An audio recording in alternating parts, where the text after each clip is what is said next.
Hello guys, how are you? So we are going to discuss September 2025 CA final AFM paper. I went through the paper and I saw that paper was actually quite manageable. Very कैसे कह सकते हैं diversified paper, कोने कोने से subject के पूछा है बहुत कुछ, बट कुछ भी डिफिकल्ट नहीं पूछा. बट हाँ, ये बात ज़रूर है कि वो बच्चा कर पाएगा अगर तुमने कवरेज बहुत अच्छे से करी है. कुछ भी छोड़ा नहीं है पेपर के अंदर में. They have try to cover every possible thing they could find actually. Okay, so nice paper. But अगर थोड़ी भी प्रैक्टिस करी होगी, हर चैप्टर की तरीके से लेक्चर सुने होंगे, सब कुछ किया होगा, तो पेपर तुम्हारा आसान गया होगा. I don't think paper should be like a problem for your examination. But लेकिन ये एग्जामिनेशन के हॉल के बाहर कहना किसी के लिए भी, बच्चे के लिए या टीचर के लिए, थोड़ा आसान होता है. और एग्जामिनेशन हॉल के अंदर बैठ करके उसको डील करना वो एक बिल्कुल ही डिफरेंट चैलेंज होता है. So I appreciate that. So without wasting time too much, let's start discussing the paper. Solution तुम्हारे सामने में है. मैंने थोड़ा थोड़ा जहाँ ज़रूरत थी टू मेक थिंग्स ईजी, मैंने वहाँ पे बनाने की कोशिश करी है ताकि तुम्हें जल्दी समझ में आ जाए. ओके, तो ये क्वेश्चन तुम्हारे सामने में मल्टीपल चॉइस कर रहे हैं. केस सिनेरियोज काफ़ी सारे रहे हैं. इनको पता है इनको 15 क्वेश्चंस पूछने हैं, काइंड ऑफ मल्टीपल चॉइस में. तो क्या होता है कि अगर पाँच पाँच पाँच पूछ लेते तो 3 केस सिनेरियो में ख़त्म हो जाता है. यहाँ पे इन्होंने ऐसे नहीं किया. यहाँ पे देखो, यहाँ पे 1 2 3, तो 3 3 करके पूछा है. 3 3 ईच, तो 5 question there asking. I hope you understand कि जब आप एक ही केस सिनेरियो देते हो और उसमें से 5 क्वेश्चन पूछते हो, तो मेरा जो टाइम जाता है एक केस को पढ़ने का, न्यू क्वेश्चन आ गया ना, 3 क्वेश्चन के बाद एक नया क्वेश्चन आ गया, फिर से उसको पढ़ो, फिर से उसको समझने की कोशिश करो एंड ऑल दैट. तो वो वाले पार्ट पे हाँ तुम्हें प्रिपेयर रहना पड़ेगा. बट काफ़ी इंटरेस्टिंग. चलो डिस्कस करते हैं. P Limited is considering a new project with the following details. Initial project cost तुमको दिया हुआ है यहाँ पे 4,80,000 का. एनुअल प्रोजेक्टेड सेल्स दिया हुआ है 4 लाख का. ठीक है. एंड एनुअल ये ले लूँ क्या? एनुअल प्रोजेक्टेड फिक्स कॉस्ट दिया हुआ है 60,000 का. वेरिएबल कॉस्ट 1,60,000 का तुमको दिया हुआ है. एंड प्रोजेक्ट लाइफ 4 ईयर्स की. कॉस्ट ऑफ कैपिटल 10% है. Okay, this is risk management in capital budgeting का पार्ट है ये, जो मुझे क्वेश्चन देख के लग रहा है. And ignore depreciation on the initial project cost and taxation. Depreciation और टैक्सेशन दोनों ही तुम्हें इग्नोर करना है, बिकॉज आगे कुछ डेटा दिया हुआ नहीं है. मतलब बेसिकली रेवेन्यू में से मैंने क्या किया, यहाँ पे ध्यान देना. रेवेन्यू लिया मैंने, रेवेन्यू में से मैंने वेरिएबल कॉस्ट माइनस किया 1,60,000, फिक्स्ड कॉस्ट माइनस करी मैं 60,000, और then we get EBIDAT, earnings before interest, depreciation, amortisation and taxes. EBIDAT बोलते हैं उसको. 1,80,000 आ रहा है. आगे कोई डेटा है नहीं, तो I will assume that 1,80,000 is your cash flow. Okay, पढ़ाते समय कहीं पे मैंने ये चीज़ें कवर भी करी है. ओके, यहाँ पे calculation up to 2 decimal places are required. Then from the information above choose the correct answer to the following question for 1 to 3. फटाफट कर सकते हो क्वेश्चन.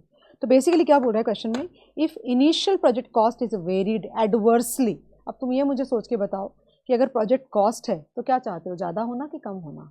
या 4,80,000 प्रोजेक्शन है, करेक्ट ना?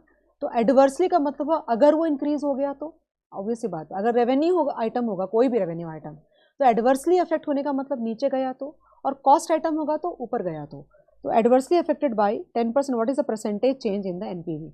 तो क्या करना है तुमको कि पहले ये जो डेटा तुमको दिया हुआ है, प्रोजेक्शन जो डेटा इन्होंने लिया है, उस डेटा को यूज़ करके पहले एनपीवी निकालो. देखो मैंने किया यहाँ पे. सो 1,80,000 इंटू 3.169 करी. क्यों? क्योंकि यहाँ पे 10% का 4 ईयर्स का पीवी है, 3.169 होता है, और 4,80,000 को माइनस किया तो एनपीवी आता है 90,420. ये करंट सिचुएशन में. अब अगर अदर फैक्टर्स रिमेन कांस्टेंट और सिर्फ तुम्हारा जो इन्वेस्टमेंट है वो 10% से इंक्रीज कर जाता है, तो क्या होगा? देखो यहाँ पे मैंने सेम लिया ये वाला पार्ट, तो और ये 4,80,000 में 10% ऐड कर दिया, तो तुम्हारी एनपीवी घट के हो जाती है, डिक्रीज हो जाती है, 42,420 हो जाती है. ओके, ये क्या अब कैसे निकालोगे तुम इसको? ये आंसर कैसे निकाला मैं, जो सी में आंसर दिख रहा है, ध्यान देना. सो 90,420 minus 42,420 divide by original 90,420 into 100 करती हूँ, तो आंसर आता है 53.09%. दैट मीन्स अगर तुम्हारा इन्वेस्टमेंट 10% से इंक्रीज करता है, keeping other factors. What are the other factors? Revenue, variable cost, then fixed cost, then your cost of capital. ये सारी चीज़ें अपनी जगह पे. सिर्फ इनिशियल इन्वेस्टमेंट को अगर हम इंक्रीज कर देते हैं 10% से, तो हमारा एनपीवी 53.09% से नीचे चला जाता है. Okay, that is what is the answer actually. I am sure you understood that. Now next one, if annual cash inflow is varied adversely by 10%, यानी कम हो जाएगा, तो करंट कितना है 90,420, ये कांस्टेंट रहेगा. ठीक है. और 162,000 कैसे आया? एनुअल कैश इनफ्लो बोला इन्होंने, कैश इनफ्लो, तो कैश इनफ्लो कौन सा है, रेवेन्यू नहीं बोला, कैश इनफ्लो बोला है। तो मैंने क्या बोला, क्योंकि इंटरेस्ट नहीं दिया है, क्योंकि डेप्रिसिएशन नहीं दिया, क्योंकि टैक्स नहीं दिया, कुछ नहीं दिया है, राइट। तो 1,80,000 is as good as cash flow. तो अगर कैश फ्लो तुम्हारा 10% से एडवर्सली मतलब नीचे हो गया, तो 1,80,000 माइनस 10% करोगे तो 162 होता है। इसको बाकी फैक्टर्स अपनी जगह पे रहेंगे, ये अपनी जगह पे 4,80,000 रहेगा। हमेशा ध्यान रखना ऐसे वाले क्वेश्चंस में एक फैक्टर को चेंज करते बाकी कांस्टेंट रखते हैं, ओके। नाउ 33378 आता है तुम्हारा आंसर। अब क्या करेंगे, तो 90,420 माइनस 33378 डिवाइड बाई 90,420 हम करते हैं, देखो यहाँ पे किया भी होगा, तो आंसर आता है तुम्हारा 63.09%। दैट मीन्स टू से keeping your cost of capital constant, keeping your initial investment cost, initial investment cost जो तुम्हारा है उसको कांस्टेंट रखते हैं। लेकिन अगर कैश फ्लोस 10% से अफेक्ट, ये मत भूलना कि 10% से अगर अफेक्ट होगा 4 बार अफेक्ट हो रहा है, वो 4 साल का समय है, करेक्ट है। तो तुम्हारा जो एनपीवी है वो 63.09% से नीचे चला जाएगा, अफेक्ट होगा मतलब। Then if cost of capital is varied adversely by 10%, मतलब कॉस्ट ऑफ कैपिटल है अगर वो 11% हो गया तो 10% प्लस का उसका 10% लोगे तो 1% होगा, राइट। तो वो 11%, इसलिए उन्होंने पीवीए फैक्टर भी दे रखी है 3.103। तो बाकी सब चीज़ 1,80,000, लेकिन सिर्फ पीवीए फैक्टर को चेंज कर दोगे और 78,540 आ रहा है। इसकी ये मीनिंग होती है कि अगर other factors remain constant but only cost of capital increase by 10%, then your NPV will be affected adversely by 13.14%। मतलब कम हो गया ना, देखो ना 90,420 था, अभी 78,540 हो गया, खत्म हो गया क्वेश्चन, इतना ही तो था। Next question, case scenario 2।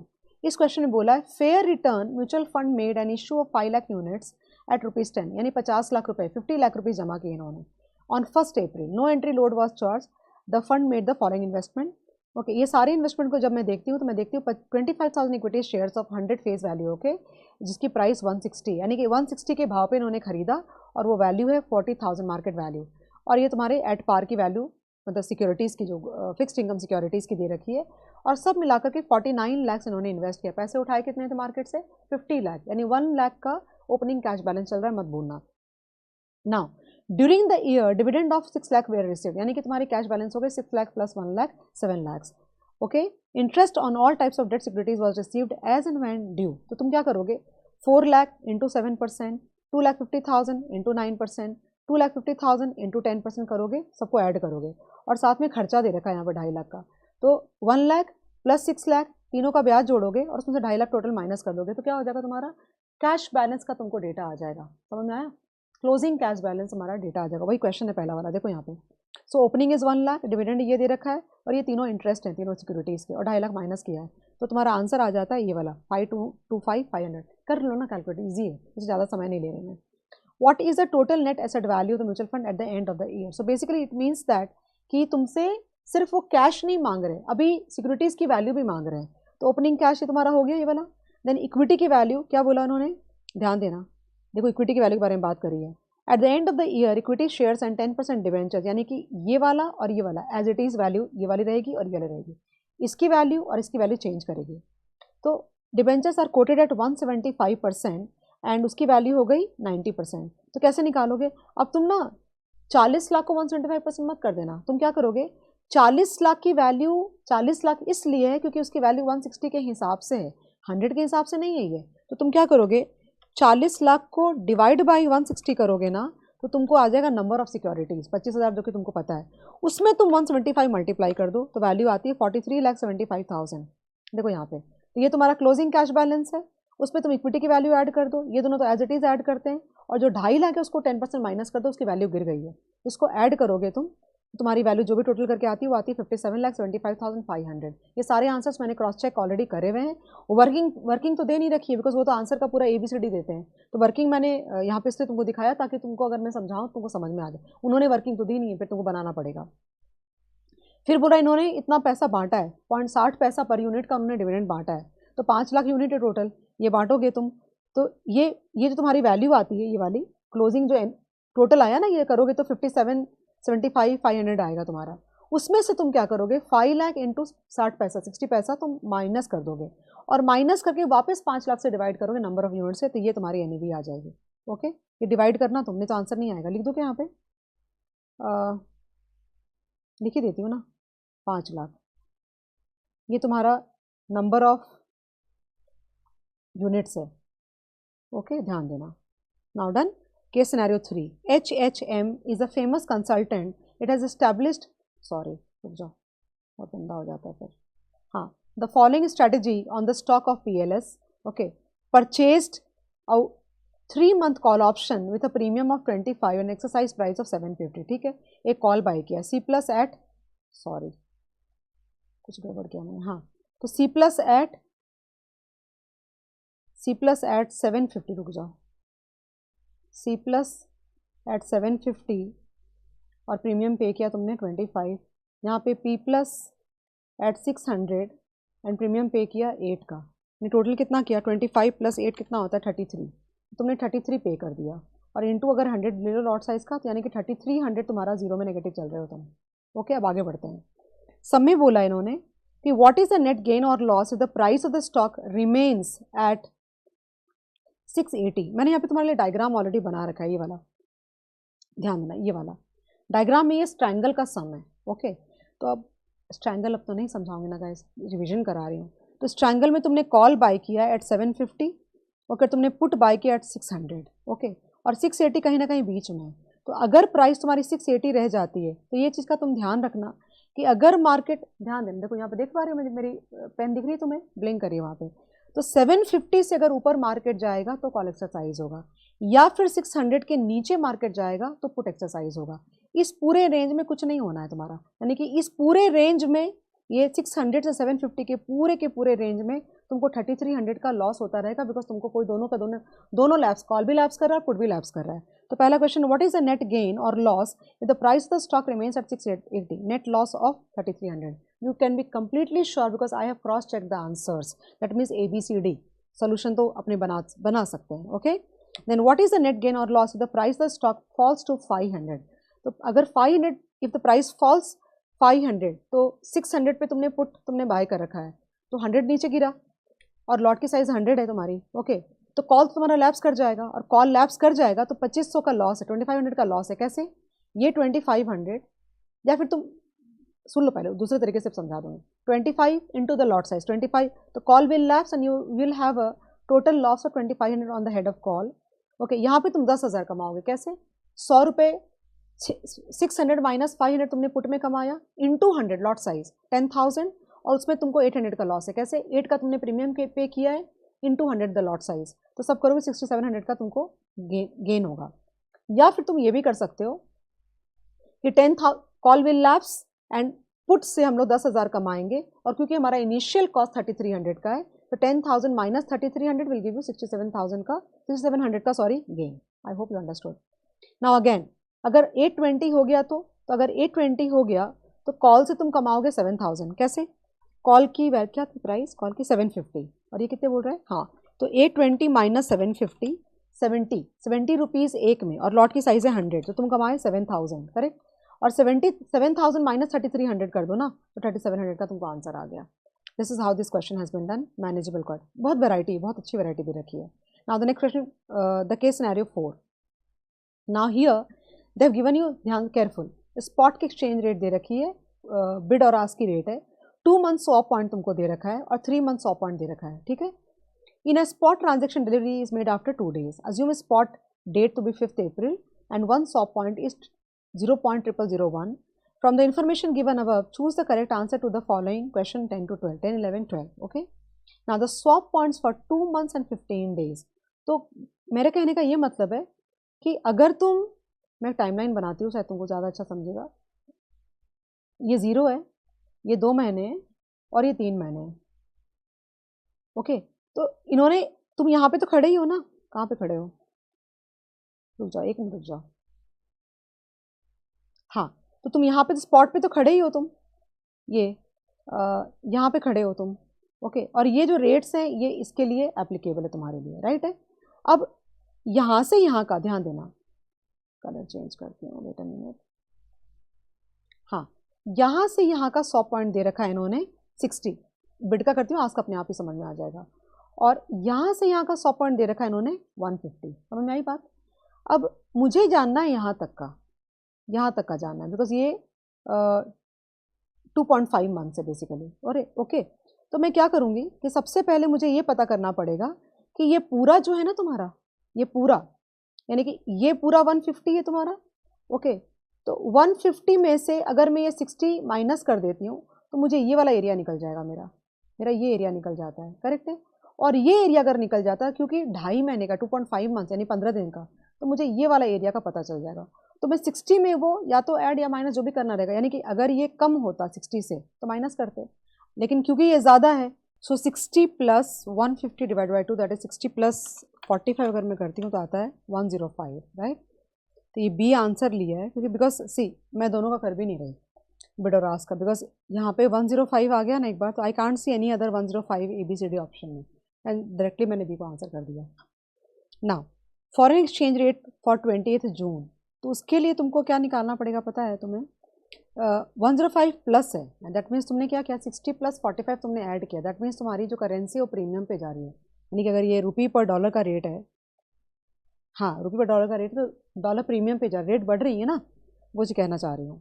तो यहाँ पे वापस से मैंने वही वही I just try to save my time, and मैंने क्या किया कि वो क्या बोला सम के अंदर में कि रेट निकालो, वो 2.5 मंथ्स का रेट निकालो। तो तुमने 100 पॉइंट से निकाल लिया 105, तो जो तुम्हारी करेंट रेट है वो है 84.2525, रुक जाकर मिनट, 84.2525 और 0.0001 डेसिमल तक जाना है, तो 0.0105 हो गया ये, और तुमको ऐड करना पड़ेगा, करेक्ट है। तो 84.2525 प्लस 0.0105 अगर मैं करती हूँ तो आंसर आता है 84.263, करेक्ट है।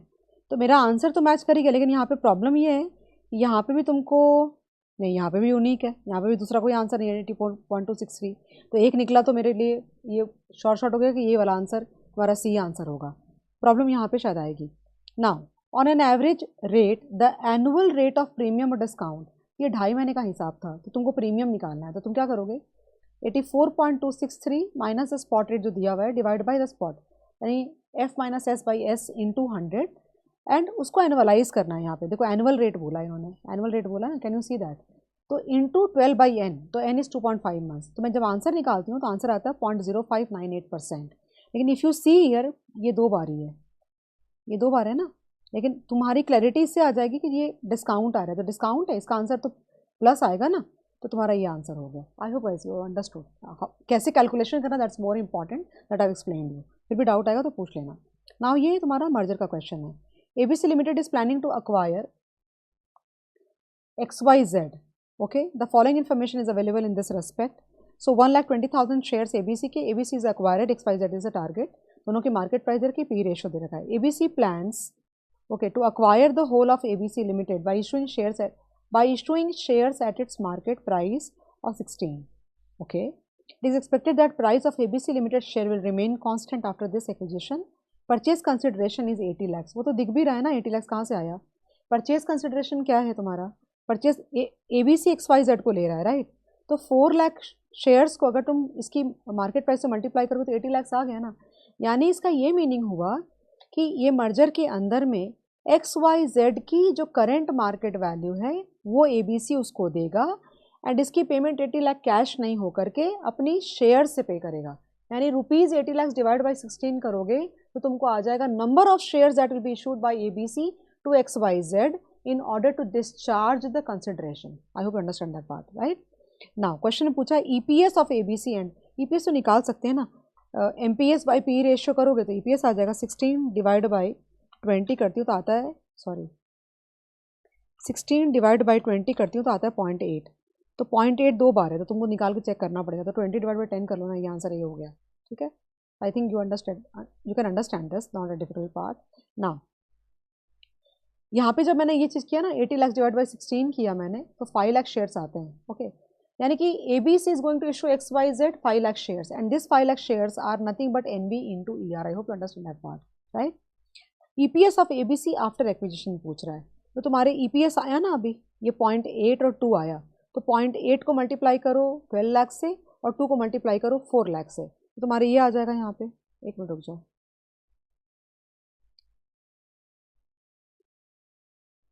हाँ ठीक है तो बोली मैं, एक मिनट रुक जाओ, 0.8 इंटू 12 करती हूँ तो 9 बराबर तो है, मैं सोची मैंने कुछ गलत बोल दिया। ओके तो ये मैंने ईपीएस जो निकला तुम्हारा 0.8 और 2, तो 0.8 को तुमने मल्टीप्लाई किया 12 लाख से जो शेयर्स हैं, और तुमने 2 को मल्टीप्लाई किया 4 लाख से जो उसके नंबर ऑफ शेयर्स हैं, तुम्हारा पैट ऑफ ए और पैट ऑफ बी आ गया। So PAT of A plus PAT of B divide by 17, 17 कहाँ से आया, तो 12 लाख शेयर्स एक्वायरर के हैं और 5 लाख शेयर्स एक्वायरर टारगेट को इश्यू करेगा, टोटल मिला के 17 हो गए। ये तुम्हारा पोस्ट मर्जर ईपीएस निकाला है इन्होंने। P ratio of ABC after acquisition, ये क्वेश्चन थोड़ा सा डिफिकल्ट है। मेरे बच्चों को मैंने क्लास के अंदर मर्जर के अंदर में ये तरीका सिखाया है। ओके इनफैक्ट मेरे यूट्यूब पे एक वीडियो भी इससे रिलेटेड है, लेकिन मैंने सीए फाइनल में कहीं भी ये कंटेंट नहीं देखा है। This I studied when I was studying masters. Okay so I like that way. So in a normal scenario क्या बोला, P ratio of ABC after acquisition. एक नॉर्मल बच्चा आंसर क्या करेगा पता है तुम्हें, ये आंसर करोगे तुम ये 20, और कुछ होगा नहीं क्योंकि उन्होंने कुछ समय बोला ही नहीं है कुछ भी, अगर कुछ बोला था तो निकालते। तो एक तरीका होता है when there is no synergies, when there are no, पढ़ाया है मैंने मर्जर के chapter, when there are no synergies. तो क्योंकि अगर ध्यान से सुनना, एक बात बोल रही हूँ सुन लो अगर समझ में आती है बात, तो कि अगर तुम्हारा पी रेशियो अक्वायरर का टारगेट के पी रेशियो से ज़्यादा है, तो जब ये वाला पी रेशियो टारगेट के पैट को लगेगा तो ओवरऑल कंपनी की वैल्यूएशन बढ़ जाएगी ना। तुम समझो बात को मैं क्या कहना चाह रही हूँ। अभी तक तुम मान लो 100 रुपये का ईपीएस है, समझो अभी तक इंटू 10 कर रहे थे तुम, वैल्यू निकल रही थी इसकी XYZ की, अब तुम इंटू 20 करोगे क्योंकि अब तो इसका पार्ट हिस्सा बन गया, बिकॉज अब उसके नाम के हिसाब से चलेगा ना, तो 20 करोगे तो वो जो एक्स्ट्रा वैल्यूएशन 10 टाइम्स की मिलेगी वो सिनर्जी क्रिएट करेगी दोनों। अब दोनों कैसे बांटेंगे वो डिपेंड करता है। इस क्वेश्चन के अंदर में कुछ ऐसी बात नहीं लिख रखी है, फिर से पढ़ देती हूँ मैं। इस सब में लिखा है ABC plans to acquire whole of ABC by issuing shares at its market price. It is expected that the price of ABC share will remain constant after this acquisition. Purchase consider, एक सिर्फ यही line लिख रखी है और बाकी कुछ लिखा हुआ नहीं है। तो उस केस में पी रेशियो कैसे कैलकुलेट होता है पता है तुम्हें, कि जो इन्होंने आंसर बी दिया है तो 15.38 कैसा है इसका, तुम्हें बहुत परेशानी हो जाएगी। तो ये ऐसे निकाला है, खास करके उन बच्चों का जिन्होंने हमसे लेक्चर नहीं लिए, कहीं और से पढ़ा, तो बहुत अगर पढ़ाया गया है क्लास में तब तो कर लोगे। So PAT of A means acquirer into PE of A, okay, plus PAT of B. तो ये इक्वेशन तब हम लगाते हैं when we say that there is no synergy in the merger, यानी कि दोनों के वेल्थ में इंडिविजुअली कोई चेंज नहीं आया। ओके अगर कुछ नहीं बोलते ना तो हम अज्यूम कर लेते कि सिनर्जी तो है ही, तो ये हो जाएगा PAT of A plus PAT of B. ठीक है, ये यही वाला फॉर्मूला लगा करके निकालोगे तो 15.3 टाइम्स हमारा आंसर आ जाएगा। प्लीज़ चेक कर लेना सोल्यूशन, क्योंकि मल्टीपल चॉइस के दिए हुए नहीं रहते तो वो एक बहुत बड़ी परेशानी। लास्ट का देखो ऑप्शन बी दिया हुआ है तुमको। ठीक है, now going ahead, question number 1 descriptive we are doing. So here they have given everything, data है, नंबर ऑफ इक्विटी शेयर्स का they have given, okay which is fine, this is given. Current market price दिया हुआ है, okay, यानी कि 12 into 1,50,000 करूँगी तो market cap आ जाएगा। 10% डेट 2 लाख का दे रखा है, cash and cash equivalent of 5 lakh, gross profit of 12 lakh, indirect expenses, यानी ग्रॉस प्रॉफिट मतलब होता है revenue minus expenses, fix variable both. Then they have given depreciation तुम्हें दिया हुआ है, risk free rate of return, market rate of return और beta, you can use this to compute the KE actually, and tax rate भी तुमको दे रखा है। सबसे पहले क्वेश्चन में बोला है कॉस्ट ऑफ इक्विटी निकालो, तो do you think it is very difficult question और something. 16 minus 7 then into 0.8 and plus 7 करते तो 14.2 आंसर आता है। आई मीन ये क्वेश्चन तो डिफिकल्ट नहीं बोल सकते अपने। Then EPS they are saying, तो ईपीएस के लिए क्या करोगे, सबसे पहले ग्रॉस प्रॉफिट है ना तुम्हारा 12 लाख का, उसमें से तुम ये 5 लाख माइनस करोगे तो तुम्हारा ईबीडैट आ जाएगा। Okay, I do understand I am saying. देखो लिखा है ना एक्सक्लूडिंग डेप्रिसिएशन एंड इंटरेस्ट, तो ईबीडैट आ जाएगा। तो 12 लाख माइनस 5 लाख करते तो 7 लाख आता है, 7 लैक्स। ओके, फिर 7 लैक्स में से तुम 30,000 का डेप्रिसिएशन माइनस कर दो, तो रुक जाओ, 7 लाख माइनस 30,000 करते हैं तो 6,70,000 आता है। उसके बाद तुमको डेट दे रखा है ना यहाँ पे 10% डेट देखो दे रखा है 2 लाख का, तो माइनस 20,000 कर दो। ओके, तो तुम्हारा आ गया ईबीटी आ गया बेसिकली, ये ईबीडैट था ना। 12 लाख में से जब 5 लाख तुमने माइनस किया तो ईबीडैट था, earning before depreciation interest and taxes, ऐसे बोलो, अमोर्टाइजेशन तो कहीं मेंशन रहता नहीं है। तो मैंने डेप्रिसिएशन भी माइनस कर दिया और मैंने इंटरेस्ट भी माइनस कर दिया, यानी ईबीटी आ गया। अब तुम माइनस करो इसमें से माइनस 20%, ये तुम्हारा पैट आ गया 5,20,000। अब 5,20,000 को अगर मैं 1,50,000 से डिवाइड कर देती हूँ तो मेरे को आता है 3.47, जो कि तुम्हारा ईपीएस है ये वाला। ठीक है। देन उसके बाद equity value of the company of the applicable EBITDA multiple is 4। तो बेसिकली आंसर आ रहा है 26 lakhs, और वो कैसे आ रहा है वो सुनना ध्यान से।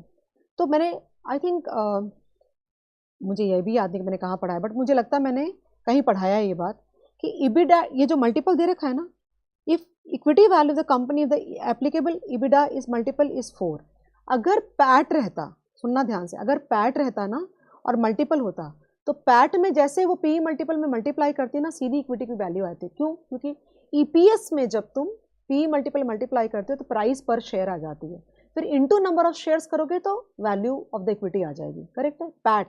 पैट किसकी प्रॉफिट, पैट किसका होता है? अगर प्रेफरेंस शेयर्स नहीं दे रखा है तो पैट पूरा इक्विटी वालों का होता है, क्योंकि सारा खर्चा हमने काट दिया और अब जो बच गया उस सारा करने के बाद वो इक्विटी वालों को जाएगा। अगर प्रेफरेंस होगा तो पैट में से वो माइनस करने के बाद जो आएगा profits available for equity share holders, उसमें वो मल्टीप्लाई होगा फिर उसके बाद। मैंने कभी क्वेश्चन देखा नहीं, लेकिन अगर EBITDA में अगर मल्टीप्लाई करते हो तुम, ओके, तो तुमको इक्विटी की वैल्यू नहीं मिलती है, तुमको इंटरप्राइज की वैल्यू मिल जाती है, कंपनी की वैल्यू मिलती है, और कंपनी के अंदर डेट इक्विटी दोनों है। तो तुम क्या करोगे, जो भी तुम्हारा EBITDA आया, EBITDA में तुम 4 मल्टीप्लाई करोगे तो वैल्यू ऑफ द फर्म आ गई, और उसमें से तुमको माइनस करना है डेट की वैल्यू 2 लाख। तो निकाले, मैंने कैलकुलेट नहीं किया, मैं आंसर देख लेते हैं ना अपन जा करके, तो तुम्हारा आंसर आ जाएगा 26 lakhs। ओके, तो जाके देखते हैं, पहले रुक जाओ, देख ही लो ना, काम खत्म करें। ये तो बराबर जा रहा है अपना, देखो यहाँ पे ये 14.2 आंसर आया ही तुम्हारा, एंड ये तुम्हारा आंसर फिर ये जो आंसर ये आया है 3.47 अपना बराबर गया है। और EBITDA कितना है यहाँ पे, just give me a second, EBITDA है 7 lakhs, तो 7 lakhs इंटू 4 करेंगे तो 28 lakhs माइनस, देखो यहाँ पे have they done the same thing, minus two 26 lakhs is the answer. Now enterprise value, I want to show you something before showing you the calculation of enterprise value.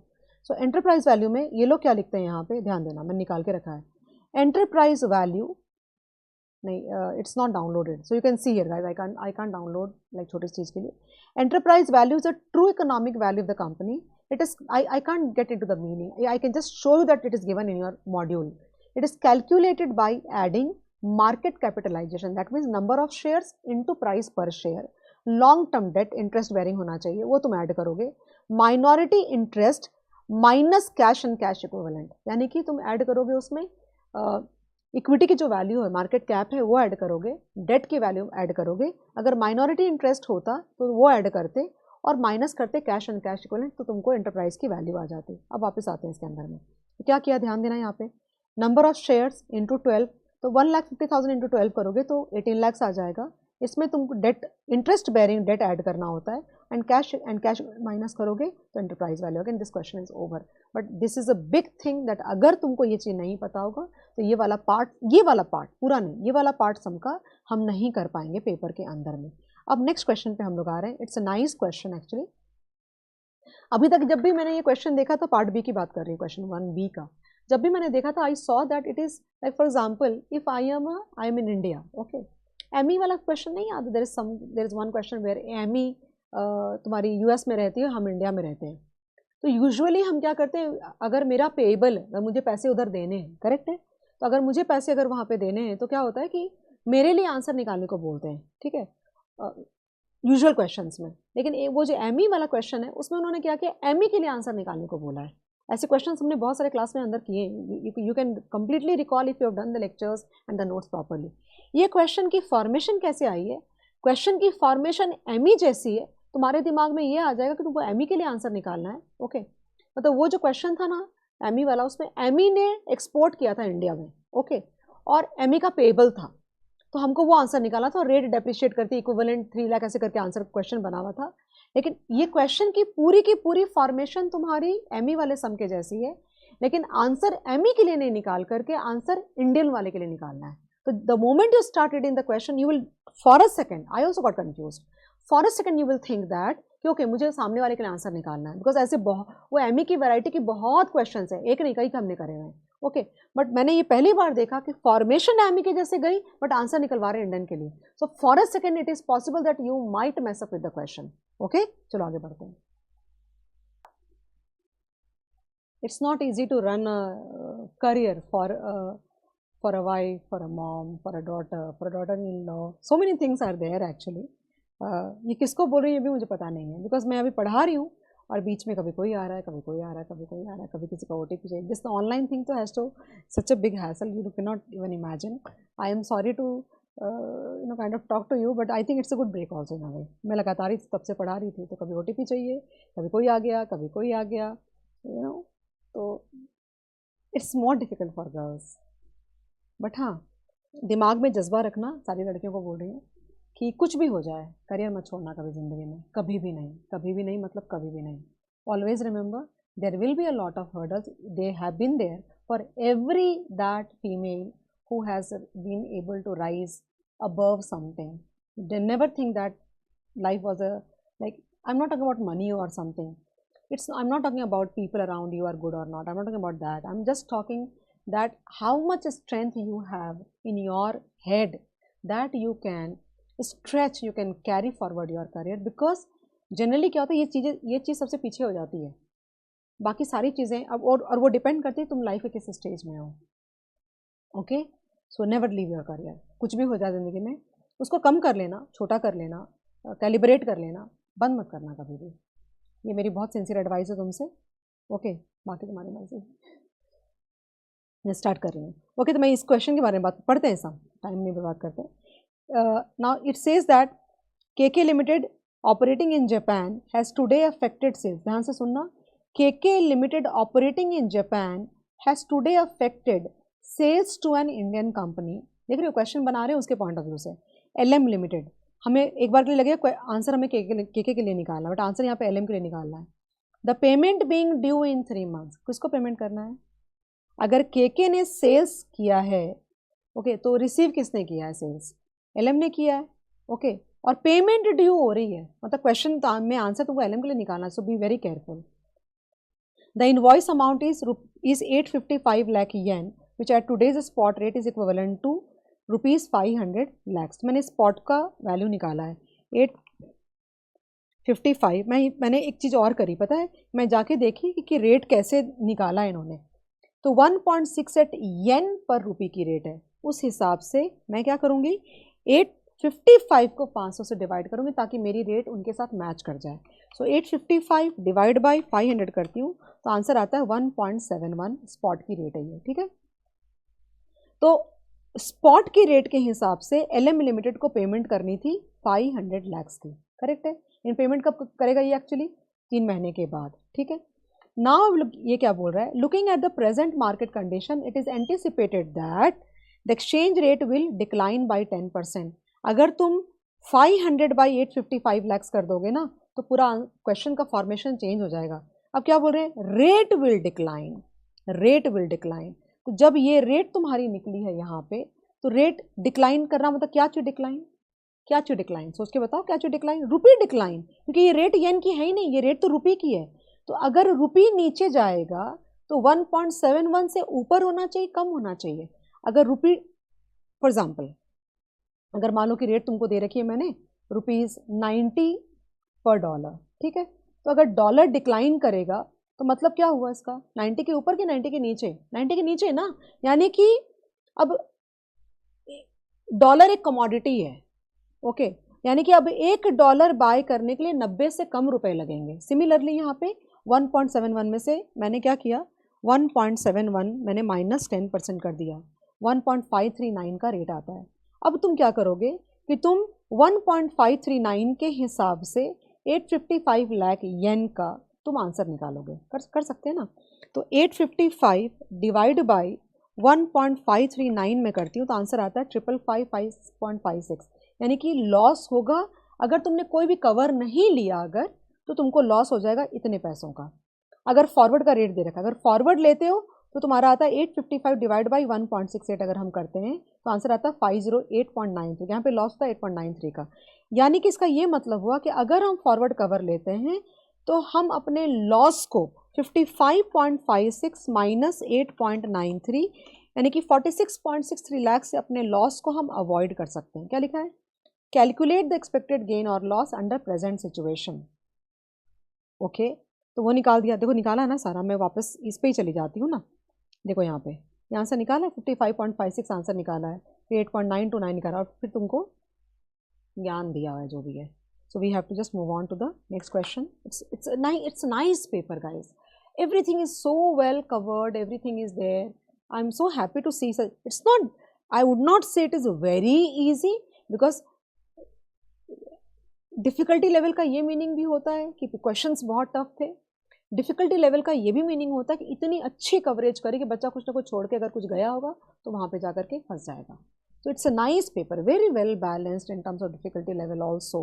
Not very difficult but not very easy also, I would say. It would have been, मुझे लगता है बच्चों को मुश्किल होगा थोड़ा सा score करने में, क्योंकि बहुत ही सिली मिस्टेक्स हुए होंगे बच्चों से. Without wasting time, we are starting question number 2. Starting question number 2. Mr. X is holding 2000 shares of PQR Limited and presently dividend being paid by the company is 2.50 per share and the share is being sold at 45 rupees per share. ठीक है, in the market. Mr. X is concerned about the several factors which are likely to be changed during the course of the year as indicated, existing and revised. So यहाँ पे तुमको RF and risk premium दिया. Be very careful. देखो risk premium market return नहीं है. So 6 into 1.3 plus 10 करोगे तो KE यहाँ पे आएगा, और सिमिलरली 4 इंटू 1.2 और प्लस 8 करोगे तो KE यहाँ पे आ जाएगा. दोनों की ग्रोथ रेट तुमको दे रखी है. Basically you have to compute the price. तो 2.5 में देखो ना, यहाँ पे क्वेश्चन में पेड बोला है, तो मेरे हिसाब से 2.5 है. मैं ये पॉइंट क्यों उठा रही हूँ यहाँ पे, बिकॉज उन्होंने दो अल्टरनेटिव सोल्यूशन दे रखे हैं, saying that if you are assuming that 2.5 is expected then this would be the solution. But I think I will go with the first solution only. 2.5 plus 4% divide by KE minus again 4%. तो दो price आएगी.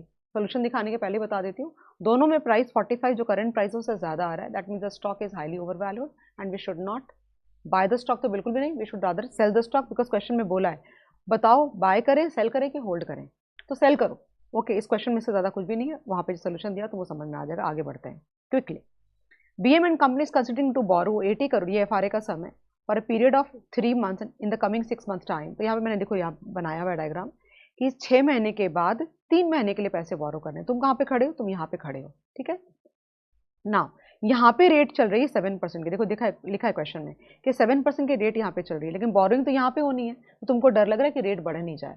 तो if you want to use an FRA that's a forward on interest rate, then you will buy FRA here at the rate of 7.30%. ये question में दिया हुआ है, जाकर चेक कर सकते हो. ठीक है, अभी जो उन्होंने सोल्यूशन बनाया है ना, they are not very consistent in terms of the solution. ये एक बहुत बड़ी प्रॉब्लम होती है. तो मैंने जब क्लास में पढ़ाया है, जिन्होंने नहीं पढ़ा उसके लिए बोल रही है कि मैंने दो तरीके से क्वेश्चन कराए हैं FRA के. एक मैंने एक्चुअल बोरोवर के पॉइंट ऑफ व्यू से कराया और एक मैंने स्पेक्यूलेटर के पॉइंट ऑफ व्यू से कराया. वैसे अगर स्पेक्यूलेटर वाला जो पार्ट है, अगर उस तरीके से अगर बोरोवर के लिए भी करते तो कोई प्रॉब्लम नहीं है. प्रॉब्लम ये हो जाती है कि वो कैसे क्वेश्चन का आंसर बना रहे हैं. अगर मेरा मैच नहीं करेगा तो मुझे नंबर नहीं मिलेंगे, because they are not going to like analyze the fact that okay ये solution भी सही है, ये भी सही है. That is the biggest problem in CA final और CA for that matter कि अब we are not able to understand ना कि आप बता दो कि भाई ये फॉर्मेट के क्वेश्चन पे यही सोल्यूशन बनाना है, तो हम वही फॉलो कर लेंगे. We understand all solutions for that matter as long as the answers are matching and they are correct also. ठीक है, बट एनी विच वे समझ लो, अगर समझा रही हूँ तो अगर ये रियल बोरोवर बंदा है, अगर ये मेथड से अगर मैं जाती हूँ, मेरे मतलब ये जो मेथड मैंने लिखा है, बाकी उनका वाला मेथड भी सिखा दूंगी तुमको. ठीक है, तो अगर तो एक्चुअल बोरिंग यहाँ पे जाके होगी 80 करोड़ की. ठीक है, तो एक्चुअल रेट क्या हो रही वाली पता है तुमको, ये दो रेट बोली है कि अगर 7.6 और 6 या फिर 6.8 हुआ तो एक्चुअल बोरिंग तुम करोगे. यहाँ पे देखो मैंने एक बनाया, दोनों का तो नहीं बनाया. तो बोरो 80 crore eight the rate of 7.6% for 3 month, यहाँ पे खड़े होकर तुम कर रहे हो, और यहाँ पे जाके तुम पेमेंट करोगे 81.52 करोड़. कैसे निकाला? 80 crore plus 80 crore into 7.60% into 3/12. Naturally 3 महीने का है ना, पूरे साल का ब्याज थोड़ी लगाओगे. तो आउटफ्लो यहाँ पे होगा तुम्हारा 81.52, यानी कि अगर तुमने FRA नहीं किया होता तो तुम्हारे घर से 81.52 करोड़ का कॉस्ट जाता, और रेट क्या है 7.60, जबकि तुमने FRA बाय कर रखा है 7.3 पे. तो तुम्हारा कॉस्ट 7.6 नहीं होना चाहिए, अर्ली तुम्हारा कॉस्ट 7.3 होना चाहिए. बट वो कैसे होगा? बट तुमने साथ में यहाँ पे FRA बाय कर लिया था एट द रेट ऑफ 7.3%. तो तुम्हारा FRA का पे ऑफ क्या होगा? देखो यहाँ पे 80 करोड़ ओके 7.6% माइनस 7.3% इंटू 3/12, ये आता है 0.06 करोड़ प्लस, यानी तुमको वो पैसे मिलेंगे. तो मैंने यहाँ पे क्या किया है, 81.52 करोड़ में से वो जो पैसे पे ऑफ मिला FRA में से वो माइनस किया, तो ये आ गया 81.46 करोड़ आ गया यहाँ पे खड़े होकर के. करेक्ट है. अब 81.46 करोड़ मेरा इफेक्टिव आउटफ्लो है, minus 80 crore the principal component divide by 80 into 100. ध्यान देना कि ये जो 81.46 ये सिर्फ 3 महीने का है, पे ऑफ में भी तुमने 3/12 लगाया था, और ये जो 7.6 है इसको भी 3/12 लगा करके तुमने ये निकाला है, बट हमें हमेशा आंसर पर एनम में देना है। तो मैंने क्या किया, इंटू 4 क्यों लिया है, 12/3, यानी कि अगर ये इतना और ये इतना कॉस्ट 3 महीने का है, तो पूरे साल का कितना होगा, पूरा साल, यानी कि there are 4 quarters in 1 year, I hope you understand. Into 4 करती तो आंसर 7.30% का ही आएगा। फॉर दैट मैटर एक और जो रेट दे रखी है ना यहाँ पे, कहाँ गया वो, अरे कहाँ गया, हाँ 6.8। जब 6.8 के हिसाब से तुम करोगे ना, तो तुम 6.8, मैं ये कहना चाहती हूँ एफआरए में तुम एंजॉय नहीं कर सकते। यही तो फॉरवर्ड की सबसे बड़ी खास बात होती है, दैट अगर तुम्हारा पेबल है, ओके 3 महीने के बाद जनवरी पे खड़े हो, मार्च में पेबल है $1,00,000 का, and you bought a forward eight the rate of 90 rupees per dollar on 1 Jan, okay. अगर 31 मार्च को जाकर के रेट 87 या 88 की हो जाती है, यू कांट एंजॉय। हाँ, फॉर दैट मैटर अगर 91 92 का हो गया, then you are paying at the rate of 90 only. But अगर किसी वजह से 88 या 89 या 85 भी हो गया, तो you will have to bet per 90. So it is giving you, it is protecting you from the upside, but it is not giving you the downside का benefit in case of payable. Similarly here, अगर rate तुम्हारी 6.8 की हो गई है, तो तुम्हारी यहाँ पे बोरोइंग क्या होगी पता है, 6.8 के हिसाब से होगी, करेक्ट है। अगर तुमने एफआरए नहीं लिया होता तो तुम्हारा कॉस्ट 6.8 का होता, बट तुमने तो एफआरए लिया हुआ है। उस केस में पे ऑफ क्या होगा पता है, ये 0.076 नहीं होगा, 0.068 होगा, और ये होगा, और आंसर ये प्लस, मैंने जानबूझ के यहाँ प्लस लिखा तो वो माइनस आएगा, यानी कि ये कॉस्ट में यहाँ पे माइनस किया ना, वो ऐड हो जाएगा, और ऐड करके अगेन 81.46 ही आएगा। तो हर हालत में तुम्हारा कॉस्ट 7.30% पर एनम ही होना है। I am sure guys you are able to understand. उन्होंने सोल्यूशन कैसे बनाया, ध्यान देना इस वाले पार्ट पे, इस वाले पार्ट पे, ये वाले पार्ट पे, ये जो पार्ट है ना, ये वाला जो पार्ट है, ये बहुत ही इंपॉर्टेंट पार्ट है किसी भी एफआरए सोल्यूशन का। ये मैंने निकाला। अब इसको, अब ध्यान देना, अगर ये बंदा एक्चुअल बोरोवर है तो ये पैसे यहाँ पे बोरो करेगा, और यहाँ पे जाके ये वाला अमाउंट का पेमेंट करेगा, और जो एफआरए बाय किया है ना यहाँ पे खड़े होके, वो ट्रिगर यहाँ पे होगा, और उसकी पे ऑफ भी यहाँ पे आएगी, है ना। तो इसलिए नेट हम जो कर रहे हैं यहाँ पे, ये जो नेट किया हम लोगों ने ये वाला, ये कहाँ, ये जो पूरा कैलकुलेशन ये कहाँ पे हो रहा है, ये यहाँ पे हो रहा है, करेक्ट। लेकिन अगर मैं एक्चुअल बोरोवर हूँ तो मुझे क्या फर्क पड़ता, मुझे कोई फर्क नहीं पड़ता, करेक्ट है। तो जाके दोनों वहाँ पे क्लोज हो गए, मेरा कॉस्ट 7.3 पड़ गया। एक और फॉर्मूला लगा सकते हो, ये पूरी कैलकुलेशन करो ही ना तुम, रादर तुम क्या कर सकते हो कि अगर ये इस तरह से भी तुम कर सकते हो, मैं ऐसा बोल सकती हूँ, इस तरह से भी कर सकते हो कि तुम ये बोल रहे हो कि ये जो पैसे हैं तुम्हारे, ये जो पैसे हैं तुम्हारे 0.606 करोड़, ये यहाँ पे मिलेंगे, इसका पता तो मुझे यहाँ पे चल गया था, ऐसा नहीं कि मुझे पता नहीं चला था। जैसी रेट 7.6 की यहाँ पे खुली, मुझे पता चल गया कि मुझे तो पैसे यहाँ पे जाके 0.06 करोड़ यहाँ पे मिलने वाले हैं। तो मैं क्या बोल सकती हूँ सामने वाले को कि बॉस, जो ये पैसा 0.06 करोड़ तो मुझे यहाँ पे देने वाले हो ना, इसका प्रेजेंट वैल्यू तो मुझे यहाँ पे ये दे दो। रेट कौन सी लगेगी, रेट लगेगी ये वाली, जो रेट वहाँ पे दी उस समय चल रही होगी, वो रेट पे डिस्काउंटिंग कर दो 3 महीने की, और आंसर उनके साथ तुम्हारा मैच कर जाएगा। Look at this, look at this, यहाँ पे देखो, can you see that. 0.06 crore को फिर हमने डिवाइड किया, ओके, ये रेट लगा के 3/12 एंड निकाला, और ये आंसर तुम्हारा देखो 588,812. This is a positive pay of. So you can see, I'll share the sheet any which ways. So this is matching. Are you able to see? This answer is matching with you. So वहाँ भी निकाला, but वो जो solution मैंने बनाया, just wanted to make you understand that we can do like that also. कि maturity वाले दिन ही सारा closure कर रहे थे, तो PV निकालने की जरूरत नहीं थी, but मुझे वो पैसे मिलेंगे 0.06 crore at the end of the period, you know, the maturity period. ये तो मुझे पता चल गया था जैसे ही FRA ट्रिगर हुआ 6 महीने के बाद, वैसे ही। तो मैं बोल रही हूँ कि भाई बॉस, मुझे वहाँ पे नहीं जाना, तो मुझे यहाँ पे दे दो, बट यहाँ पे बंदा देगा तो प्रेजेंट वैल्यू देगा, बिकॉज ड्यू वहाँ पे हो रहा है। ओके, सिमिलरली यहाँ का करोगे तो यहाँ पे नेगेटिव आंसर आएगा। देखो यहाँ पे ये नेगेटिव आंसर आ रहा है, can you see this, can you see this, ये नेगेटिव आंसर आ रहा है। And can you see this here 0.068 ये लिया 3/12 एंड ये डिस्काउंटिंग करके आंसर निकाला, and we are done guys. Okay, so next question quickly. ये एक और question है, I don't know, all the time this question I see the students are not very comfortable, I don't know why, but मैं तो बच्चों को बोलती हूँ फॉर्मेट फॉलो करो। अगेन फॉर्मेट फॉलो करोगे तो कभी दिक्कत नहीं होगी। तो इन this question, TK limited has 600 lakh, ध्यान देना, 12% डिबेंचर्स, ये बॉन्ड रिफंडिंग का सम है, आउटस्टैंडिंग। सो बेसिकली क्या होता है कि कुछ बॉन्ड्स कॉलेबल होते हैं। ओके, आई थिंक इंडिया में ये अब अलाउड नहीं है।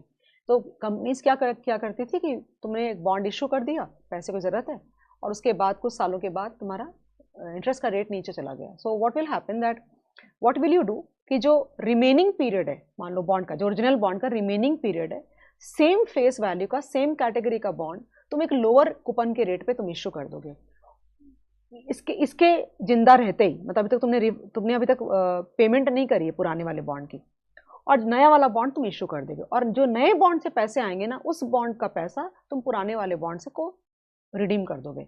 लेकिन ऐसे अलाउड नहीं कि तुम बॉन्ड्स को कॉल बैक कर सकते हो मैच्योरिटी के पहले। In order to do that, तुम्हारे जो बॉन्ड इंडेंचर या बॉन्ड का जो कॉन्ट्रैक्ट बनाया होगा शुरुआत में, उसमें बॉन्ड कॉलेबल है ये डाला होगा उसके अंदर में एग्रीमेंट के पार्ट, एंड तुमने साइन किया होगा, तभी ये bond they can call back. But now companies can definitely call back the bonds अगर आप पेमेंट, सबसे पहली क्राइटेरिया तो ये कि आपके कॉन्ट्रैक्ट में लिखा हुआ होना चाहिए कि आप बॉन्ड को कॉल बैक कर सकते हो, और इतने लॉक इन के बाद आप बॉन्ड्स को कॉल बैक कर सकते हो, और कब कब कर सकते हो ये भी सब कुछ लिखा हुआ रहता है।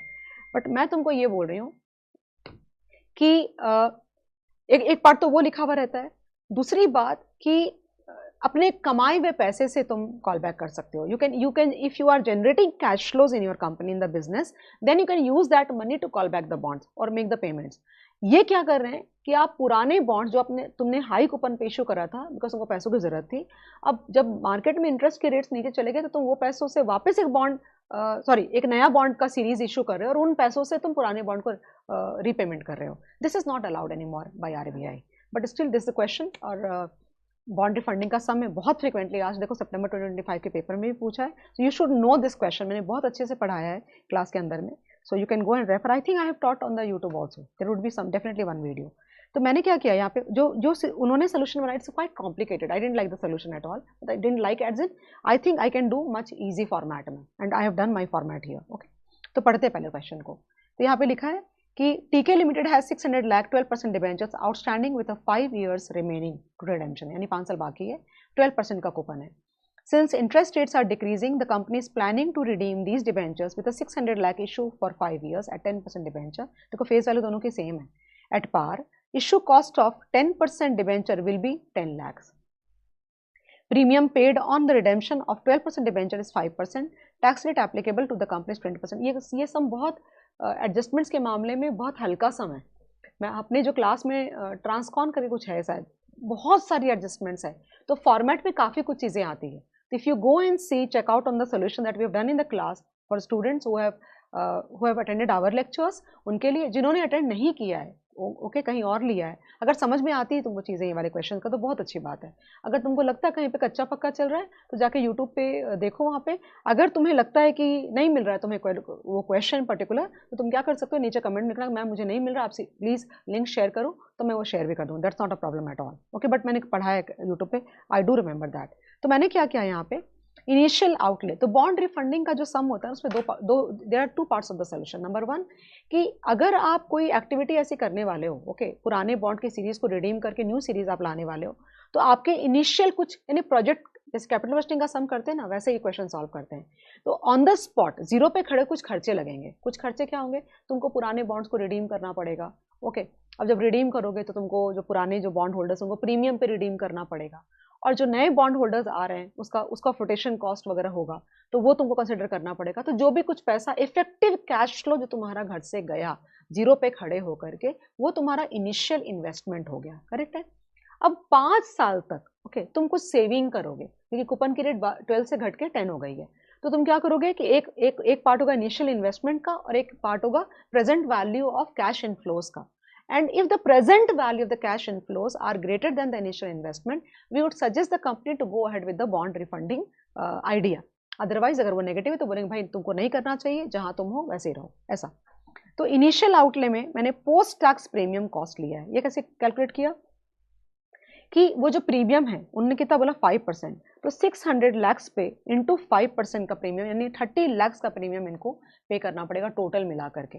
लेकिन ये 30 लाख तुम इस साल की P&L में जब डालोगे तो तुम्हारा जो तुमको टैक्स की बेनिफिट मिलेगी, अरे करेक्ट है, और टैक्स का रेट दिया है तुमको 20%, यानी तुम्हारे घर से इफेक्टिवली 30 लाख नहीं जाएंगे, टैक्स बेनिफिट काटने के बाद इंटू 0.8 जाएगा, ओके, वो तो 24 लाख हो गए। दूसरा जो इश्यू कॉस्ट है न्यू बॉन्ड्स पे, वो तुम्हारा 10 लाख है, दोनों को मिला के तुम्हारे पैसे घर से जा रहे हैं 34 लाख। इन्होंने बहुत कॉम्प्लिकेटेड सोल्यूशन बनाया है, मुझे नहीं मजा आया, इतना करने की जरूरत ही नहीं है ना, it's very easy. But you will understand this question all the more better जब वो जो बड़ा वाला जो क्वेश्चन को उसमें बहुत सारी एडजस्टमेंट मैंने समझाया है, बहुत सारी चीजें हैं, तो you will understand better because दो चीजें हो रही है कि ये पैसे, देखो ध्यान देना, ये पैसे घर से जा रहे हैं और तो 1 माइनस टी हम कर रहे हैं, ओके और कहीं पे टैक्स बेनिफिट आएगा तो इनटू टी होगा। तो students are quite a few times very confused on that part. तो तुमको वो जब क्वेश्चन अटेंड करो तुम्हें समझ में आएगा बिकॉज उसमें डिटेल में मैंने समझाया है, ठीक है। तो 34 लाख की तुम्हारी इन्वेस्टमेंट हो गई और कुछ दिया हुआ नहीं है, okay. Now savings per annum लिया मैंने, तो old bond and a new bond, तो पोस्ट टैक्स इंटरेस्ट एक्सपेंस अगर हम ओल्ड बॉन्ड को रखते हैं तो 600 lakh into 12% and into 0.8, because वो जो इंटरेस्ट जब तुम पीएनडल में डालोगे तो तुमको 20% के टैक्स बेनिफिट आएगी, तो तुम्हारे घर से जाता है 57.6 का पैसा, ओके। अगर हम न्यू लाते हैं तो 600 इंटू 10%, ओके एंड इंटू 0.8 मैं करती हूँ तो 48 आता है। ये तो एक तो ये हो गया। Then tax benefit on the issue expense, तो ये जो इशू जब तुमने नया बॉन्ड इशू किया, न्यू सीरीज इशू किया, तुमने 10 लाख रुपए जीरो पे दिया, तो कुछ बच्चे बोलते हैं मैम आपने इस पे क्यों नहीं टैक्स बेनिफिट लिया? नहीं ले सकते ना, ये तुमने जो 10 लाख अभी खर्चा किया तुम्हारे घर से पैसे चले गए, लेकिन तुम पीएनडल में तो अगले साल से डालोगे, वो भी तुम 10 लाख को 5 साल में अमोर्टाइज करोगे, तो ये 0.4 का टैक्स बेनिफिट आएगा एक साल में। कैसे? 10 लाख डिवाइड बाई 5, यानी हर साल 2 lakhs will be posted in your पीएनडल statement. और जब 2 लाख रुपए तुम पोस्ट करोगे उसके अंदर पैसे तो चले गए तुम्हारे, थोड़ी ना अगले 5 साल तक पैसे जाएंगे, पैसे जा चुके हैं, लेकिन जब वो 2 लाख तुम पीएनडल में हर साल डालोगे तो उस 2 लाख से तुमको टैक्स की उस 2 लाख एक्सपेंस डालने की वजह से इंटू 0.2 यानी कि 40,000 का टैक्स बेनिफिट जनरेट होगा। तो तुम्हारे घर से इफेक्टिवली 48 नहीं जाएगा पीएनडल के थ्रू, तुम्हारे 47.6 जाएगा। तो incremental savings per annum will be 57.6 minus 47.6, 10 lakhs per annum for 5 years and उसको तुम पीवीए 8% फॉर 5 years करोगे तो ये आंसर तुम्हारा 40 lakhs की तुम्हारी सेविंग हो रही है, 34 का खर्चा था, 6 लाख तुम्हारा आज का एमपीवी है, ध्यान देना। अब तुम्हारा क्वेश्चन आज कि मैम उन्होंने पीवी फैक्टर 2 के दिए हैं, 10 का दिया और 8 का दिया, आपने 8 क्यों दिया? Any time you should remember that you are going to use KD 1 minus T, यानी आज का जो ब्याज का रेट है, यानी कूपन का जो रेट है ना अभी का, वो कितना है 10%। तो 10% इंटू 1 माइनस 20% अगर मैं करती हूँ तो ये आता है 8%, that is why we have taken 8, we can not take 10 here. So I hope you have understood. फिर भी अगर तुम्हें डाउट है तो you can always ask me again. I am repeating the third time that you should definitely attend that question that I have taught in the class. अभी ये तो बहुत ही इजी क्वेश्चन है, तो कैसे चलाओ अपना, शुरू करो कैसे अपना, ये तो मतलब पढ़ाने की चीज़ भी नहीं है तुम्हारी, ये म्यूचुअल फंड का क्वेश्चन है, शुरू करते हैं अपन पढ़ना। इस क्वेश्चन में मैंने बोला है Mister DK has 1000 units of AM mutual fund, NAV of 17.5, 17.5 is NAV 0, okay, it is NAV 0 and 18.9 is NAV 1, मतलब ये तुम्हारे बिगिनिंग पे है और ये एंड पे है। सब में बोला इन्होंने कि 1.5 का डिविडेंड पे किया और 1.2 का कैपिटल गेन है, ठीक है, और एक डिविडेंड डिस्ट्रीब्यूशन, कैश डिस्ट्रीब्यूशन का, एक री इन्वेस्टमेंट का बोला, रिटर्न किस में ज़्यादा है वो बताओ। I mean do you think that we should be even learning this question? इतना ईजी क्वेश्चन है ये। तो तुम क्या करोगे, तुम्हारे पास कितने यूनिट्स, तुम्हारे पास 1000 यूनिट के 1000 यूनिट है ना तुम्हारे पास में, देखो 1000 यूनिट्स है, ये 1000, ये भी करने की जरूरत नहीं है, सीधा तुम फॉर्मूला लगाओ ना, 1.5 मिला प्लस 1.2 मिला और प्लस एंडिंग एनएवी कितना है प्लस 18.9, करेक्ट है, इक्वल टू करो माइनस 17.5 करो, ओके तुम्हारा जो बिगिनिंग पार्ट है, डिवाइड बाय 17.5 करो, इंटू 100 करोगे तो आंसर आएगा 23.43%। देखो आ तो गया, इतना सिंपल। लिख दो क्या यहाँ पे, should I write here? I think I will write, यहीं पे लिख देती हूँ ना, it will be easy for you to see. So basically what I have done, I did like 1.5, wait a minute,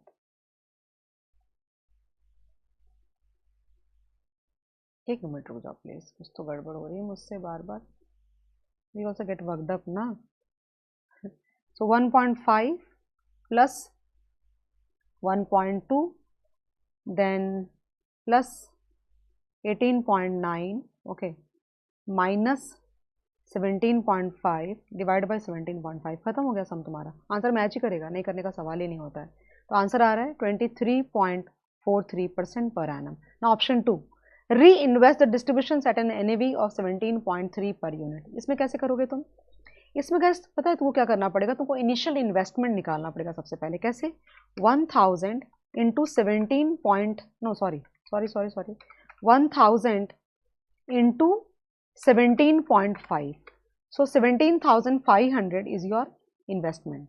ये तुम्हारा इन्वेस्टमेंट हो गया। अब सुनना ध्यान से, 1.5 तुमको मिला डिविडेंड प्लस 1.2 तुमको मिला कैपिटल गेन, ठीक है, 2.7 हो गया ये। और कितने यूनिट्स है तुम्हारे पास? 1000, तो इंटू 1000 करोगे तो टोटल कितने पैसे मिले? 2700 रुपीज़ मिले, जिसको तुम री इन्वेस्ट करोगे 17.3 पे। तो डिवाइड बाय 17.3 करती हूँ तो आंसर आता है 156.07 यूनिट्स।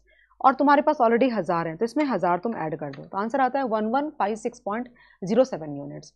और उसको तुम बेचोगे 18.9 पे, अज्यूम कर रही हूँ, इंटू 18.9, ओके, तो आंसर आता है 21,849.7। ये तुम्हारा क्लोजिंग वैल्यू हो गई, करेक्ट ना? इसमें माइनस करो 17,500 डिवाइड बाय 17,500 एंड इंटू 100 करते हो तो आंसर आता है 24.85%। मैं दिखा देती हूँ तुमको, कहाँ गया 24.85%, वेयर इज दैट? देखो ये 24.86%, मेरे को भी वही आया है, बट मेरे को आया 24.855 समथिंग, तो they have rounded off. Can you see that? It's that easy.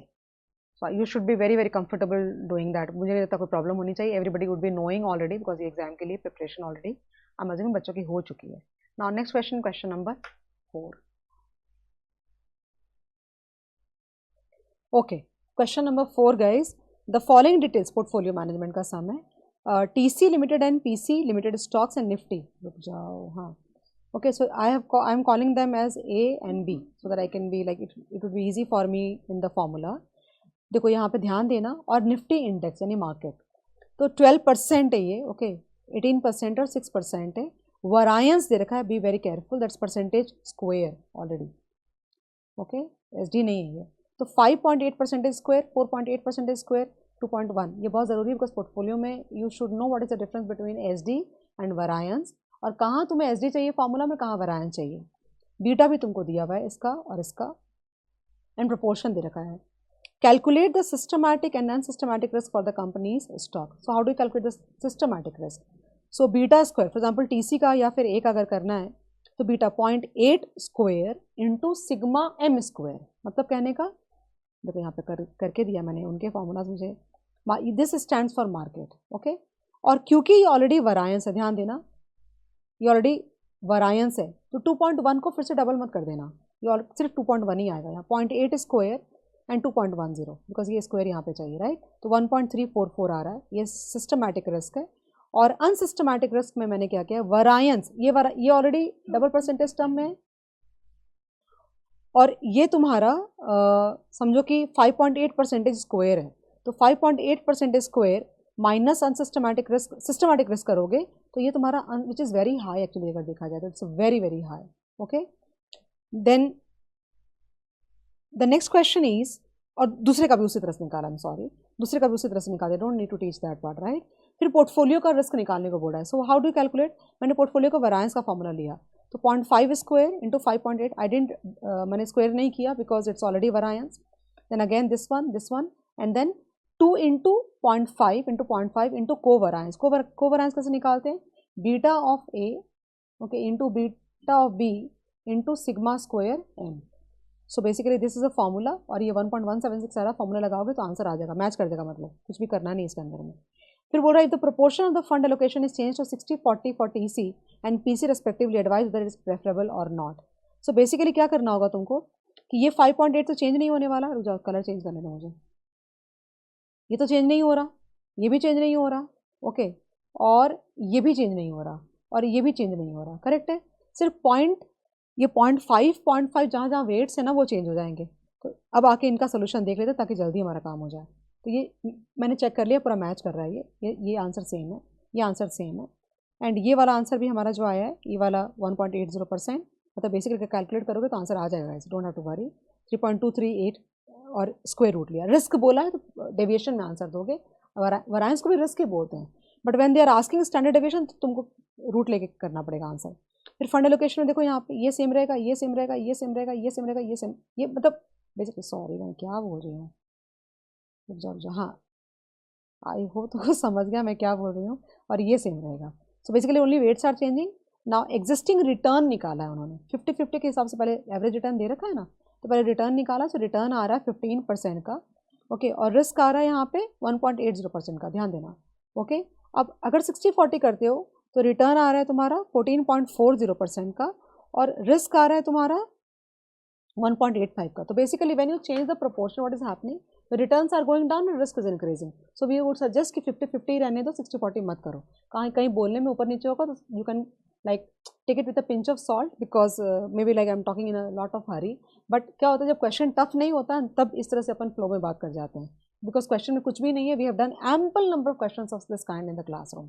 एक छोटा जो थर्ड वाला पार्ट था थोड़ा सा डिफरेंट था, but then you can use your common sense, it's not that difficult that अपन अप्लाई नहीं कर सकते। और सेकंड पार्ट ऑफ जो क्वेश्चन का है 4 का जो बी है, ओके, इस पे ध्यान देना। अभी ये क्वेश्चन भी हमने करा है, लेकिन अच्छा क्वेश्चन, मतलब सेम क्वेश्चन है, सिर्फ डेटा आई थिंक चेंज करा होगा और थोड़ा नाम वाम चेंज किया होगा, बट सम में कोई डिफरेंस नहीं। जैसे मैं बोलती हूँ कि एज इट इज सम भी है तो ध्यान दो, हो सकता कुछ चेंज करा होगा। ये क्वेश्चन में कुछ चेंज नहीं किया, डेटा चेंज किया डेफिनेटली। ओके, इस क्वेश्चन में बोला है मिस्टर एस के डेरिवेटिव्स का सम है 5000 शेयर्स ऑफ पी लिमिटेड। सबसे इंपॉर्टेंट चीज़ें होती है बाय, ये वाले पार्ट पे ध्यान दो, सेल। ओके, नाउ ₹50 और उसका जो बीटा है वो ये वाला है, ठीक है। इसमें एक मिसिंग फिगर का क्वेश्चन भी है जो हमने करा है क्लास में के अंदर में, और मैंने यूट्यूब पे भी डाला हुआ है। And sells 2500 shares at the price of 80 having a beta value of 2, ठीक है। ये ऑब्टेन्स अ कंप्लीट है, very important, buy Nifty futures at 1000। फिलहाल के लिए इतना ही सोल्यूशन के साथ आगे बढ़ते हैं। समय क्या निकालना है अपने को कि he closes out position at the closing price on the next day in the share P fell by 2, Q appreciated by 5%। तुमने बाय किया था और वो गिर गया, तुमने सेल किया था और वो ऊपर चला गया, यानी दोनों जगह लॉस हो चुका है। And Nifty future drop, Nifty future का भी नेट बाय आएगा और वो भी नीचे, यानी कि तीनों पोजीशन पे तुमको लॉस हो रही है। बट सबसे पहले हमको ये देखना पड़ेगा कि what is the Nifty future, how many lots did you buy or sell, how do you calculate that. सबसे पहले मैंने जो पहला वाला स्टॉक है वो तुमने बाय किया है, so I want to put sign here, VP BT complete है जिसलिए 0 minus BP divided by, lot की साइज नहीं दे रखी है, ऐसे जितने सम की वहाँ पे लॉट की साइज नहीं थी, तो 1 तुम्हारा निफ्टी फ्यूचर्स का बीटा 1 है और निफ्टी फ्यूचर्स की प्राइस 1000 है, लॉट साइज नहीं है, ध्यान देना। ओके, यानी कि 375 लॉट्स नहीं बोलेंगे इसको, बिकॉज लॉट्स की तुमने इंटू 50 या इंटू 100 कुछ किया ही नहीं है। तो 375 निफ्टी फ्यूचर्स तुम अगर शॉर्ट करते हो then you will achieve a complete hedge. Okay, now उसके बाद तुमने शॉर्ट सेल किया है दूसरा वाला स्टॉक, तो यहाँ इसलिए माइनस की साइन आ रही है, कैन यू सी दैट। तो वहाँ पे तुमको कंप्लीट हेज चाहिए 0, तो 400 निफ्टी फ्यूचर्स अगर तुम बाय करते हो तो ये वाला पोजीशन परफेक्ट हेज हो जाएगा।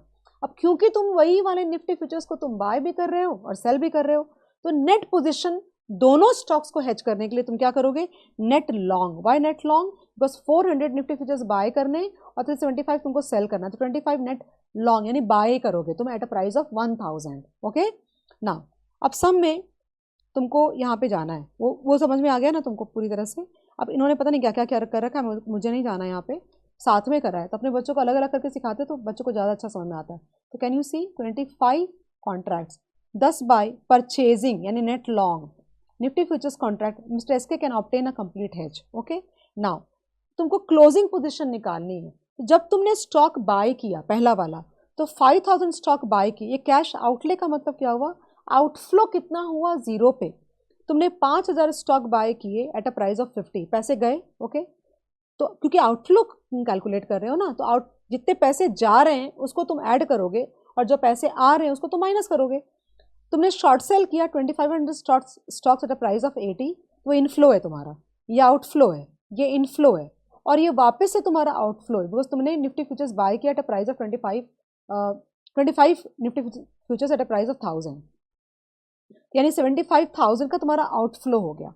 अब जिस चीज को खरीदा था उसको तुम बेचोगे और जिसको बेचा था अब तुम वापस खरीद लोगे, तो ये कैश इनफ्लो कैलकुलेट कर रहे हो। यहाँ पे इनफ्लोस को ऐड करेंगे और आउटफ्लोस को माइनस करेंगे। तो ये तुमने जो स्टॉक खरीदा था, ओके, पैसे देके, अब तुम उसको बेच रहे हो कम दाम में, तो ये तुम्हारी इनफ्लो है। उसके बाद जो तुमने बेचा था उसको तुम खरीदोगे तो पैसे जाएंगे तुम्हारे, तो ये बढ़ गया इसका दाम। तो basically they have close the position and there is a net inflow of 59,375। That means तुम्हारे पैसे गए, ये आउटफ्लो गया 75,000 का और तुम्हारा इनफ्लो ये वाला है। सो तुम्हारा नेट लॉस हो गया 15,625। We have done sums guys. If anybody in this class, anybody attending this lecture is not able to understand this, please right in the comment. And वैसे भी तुमको जो भी बच्चे अपने ऑलरेडी सब्सक्राइब्ड हैं वो प्लीज़, वो तो अच्छी बात है, बट लाइक प्लीज़ प्रेस करो एंड कमेंट करो। और कुछ नहीं समझ में आ रहा है तो भी कमेंट करो कि मैम ये चीज़ नहीं समझा, प्लीज़ समझा सकते हो, कि I would be so happy to do that. Okay, but जिन बच्चों ने सब्सक्राइब नहीं किया है, एंड प्लीज़ सब्सक्राइब करो, it will help me and I will be so happy. Okay, so this is done. Question number 4 तक खत्म हो गया है, अब अपन आ रहे हैं क्वेश्चन नंबर 5 में। सो क्विकली चलो, ये क्वेश्चन तो ऑलरेडी मैं तुमको, मतलब कितनी बार ये क्वेश्चन आएगा पता नहीं।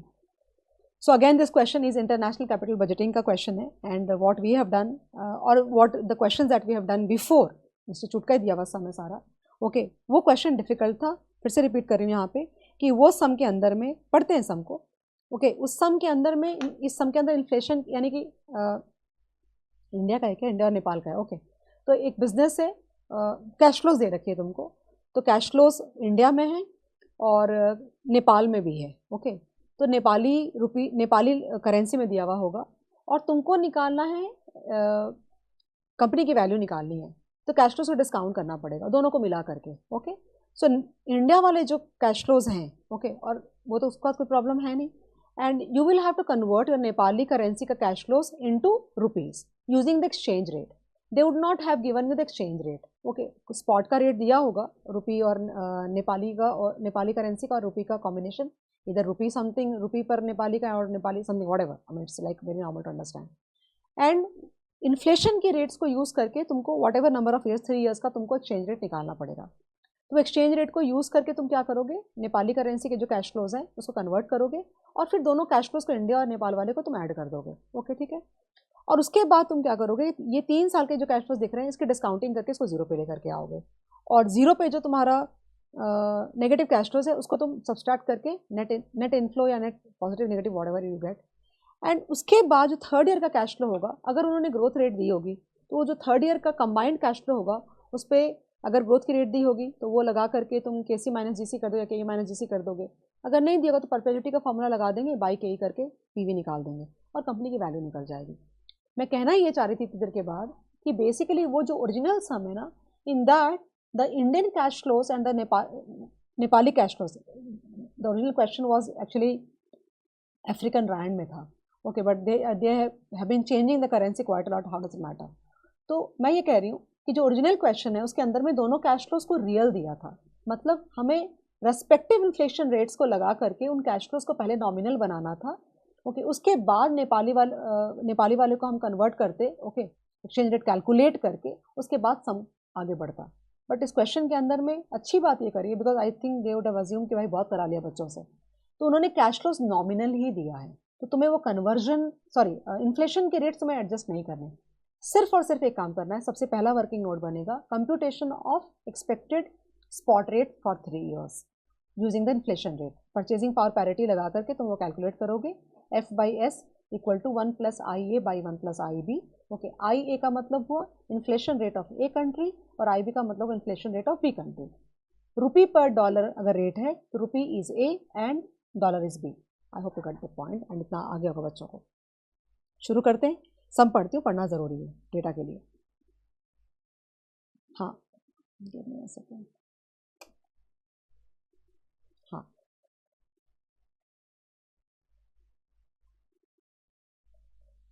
ओके, तो Sun Limited manufactures high quality modern furniture and sells to retail outlets in India and Nepal. Since the cost of quality wood in India is very high, the company is reviewing the proposal for import of wood in bulk from Nepali supplier. The estimate of net Indian and Nepalese currency cash flows for this proposal is as follows. ठीक है, अब यहाँ पे दे रखा है millions में cash flows है तुम्हारे सारे। ओके, सो नेपाली का दे रखा है 75 मिलियंस हो गया, ये जीरो में पैसे जा रहे हैं, और ये तुम्हारे इनफ्लोज हो गए सारे, करेक्ट, और इंडियन का भी दे रखा है। Sun Limited evaluates all investment by using a discount rate of 8% per annum. All Nepalese customers are invoiced in Nepali currency. NC cash flows are converted at the forward rate and discounted at the Indian rate. That we understood. Inflation rates in Nepal and India are given to you 8% and 6%. Rupee 1 यानी कि rate तुम्हारी है N.6 Nepali रुपी, Nepali currency पर रुपी। इन rate quotation है from the Indian point of view. इस question को करने में मैं तुमको क्या बताऊँ, एक बार और मिलेगा तुमको ये क्वेश्चन, कहाँ मिलेगा वो मुझे याद है, पर मैं बता नहीं रही तुमको, जब मिलेगा तब देख लेना। सो बेसिकली ये स्पॉट की रेट तुमको दे रखी है, कहाँ गया, स्पॉट की रेट जरूर दे रखी है, कहाँ पे दिया है, दिख रहा है तुम्हें, अगर दिख रहा है तो मुझे, हाँ ये रहा 1.6, ठीक है ना। सो 1.6 इंटू 1 प्लस आई ए, ओके 1 प्लस आई बी करके देख लेना, एनसी पर रुपये है ना, तो ये तुम्हारा ए हो गया और ये तुम्हारा बी हो गया, अकॉर्डिंगली इन्फ्लेशन लगाओगे ये रेट निकल गई तुम्हारी, ठीक है। और ये कन्वर्जन रेट्स, हाँ अब ये कैश फ्लोज है तुम्हारे, अब इसको तुम कन्वर्ट करोगे कन्वर्जन रेट जो तुमने कैलकुलेट किया उसकी हेल्प से, करेक्ट, और तो ये तुम्हारे ये रुपये में आ गया सारा पैसा। अब दोनों को तुम ऐड कर दोगे, ये 1 2 3 कैश फ्लोज इन इंडिया दिया हुआ है, ये नेपाल का दिया हुआ है, और सारा ऐड करके तुम पीवी निकालोगे एट द रेट ऑफ 8%, तो पीवी तुम्हारी नेगेटिव आई, ठीक है ना, माइनस यहाँ पे ले चुके हैं ऑलरेडी, ध्यान देना, इन तीनों ये तीनों तो पॉजिटिव है, बट ये इतना बड़ा अमाउंट है कि वो नेगेटिव हो गया, -1.064, इसको एक जगह पे just hold on to this. Then what will you do, ये 21.070 मुझसे हमेशा जब मैं पढ़ती थी ना मुझसे गलती होती थी कि मैं इसको ले लेती थी, तो तुमको ध्यान देना, मतलब मुझसे होती थी, तुमसे होगी ऐसा ज़रूरी नहीं है।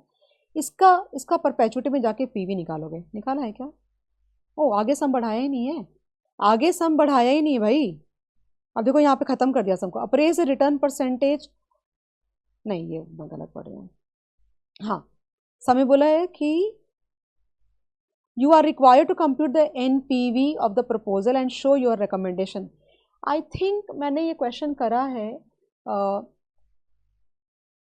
आई थिंक मे के या तो MTP वगैरह में करा है, वहाँ पे ये क्वेश्चन यहाँ पे स्टॉप नहीं होता, यहाँ पे स्टॉप नहीं होता, यानी तुमने जो कैलकुलेट करा ना यहाँ पे ये आंसर, यहाँ पे स्टॉप नहीं होता, वैल्यू ऑफ द कंपनी निकाला है, निकालने को बोला, सबको थोड़ा सा चेंज करा होगा, तो ये जो कैश फ्लोज है ना इसको डिवाइड किया वो जो रेट है डिस्काउंटिंग फैक्टर की 8% से, तो तुम्हारी जो वैल्यू है वो आ गई, ओके तो वो जो वैल्यू है बेसिकली D4/KE कर दिया, तो if the company is not growing तो D3 will be equal to D4, तो D4/KE करोगे तो P3 आ जाएगा, और वो जो वैल्यू आएगी उसको डिस्काउंट करके इस रेट से 0 पे लाया है और उसके साथ कंबाइन करके कंपनी की वैल्यू निकाली, देख लेना वहाँ पे आएगा तुम्हारे सामने में, डोंट वरी, बट यहाँ पे since NPV is negative it is not recommended and we are done.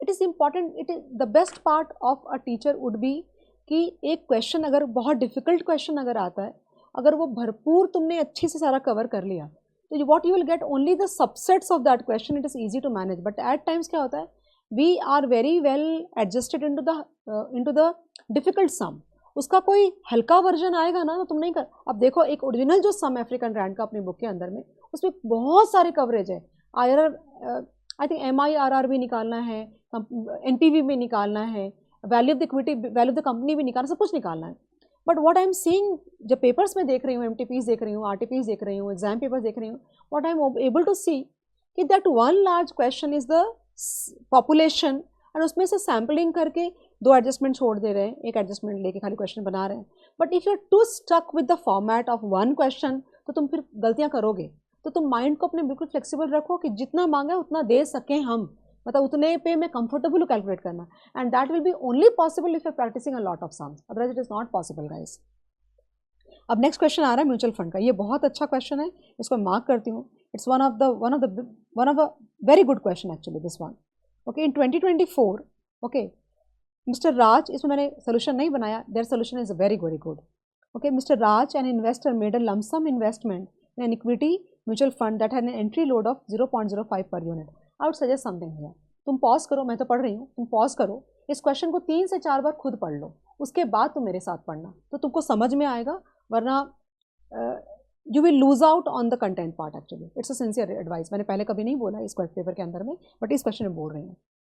By the end of the year the NAV appreciated by 13.60%, additionally the fund declared a total capital gain and dividend of 5 rupees per unit which were reinvested at a year-end NAV of 25, एक काम करती हूँ, ये mark होना चाहिए और ये भी मार्क होना चाहिए, as result the investor held 15,000 units at the year end, ठीक है, the fund also charges an exit load of 1% if the redeemed within इन 1 year, the investor is in 20% tax bracket, inflation rate during the year 4.5, मुझे लगता है ये data भी तुरंत अपने काम आएगा, ऊपर का डेटा काम आएगा, लेकिन ठीक है, सब में क्वेश्चन यूँ बन रहा है, calculate the number of units purchased bye mister Raj at the beginning of the investment, problem क्या हो रही है पता है तुम्हें, प्रॉब्लम ये हो रही है क्लोजिंग नंबर ऑफ यूनिट्स तुमको दे रखा है, समय कहाँ गया वो 15,000 यूनिट्स, दिख रहा है तुम्हें, ये तुमको दे रखा है, राइट है, और वो तुमसे मांग रहा है कि क्या क्वेश्चन,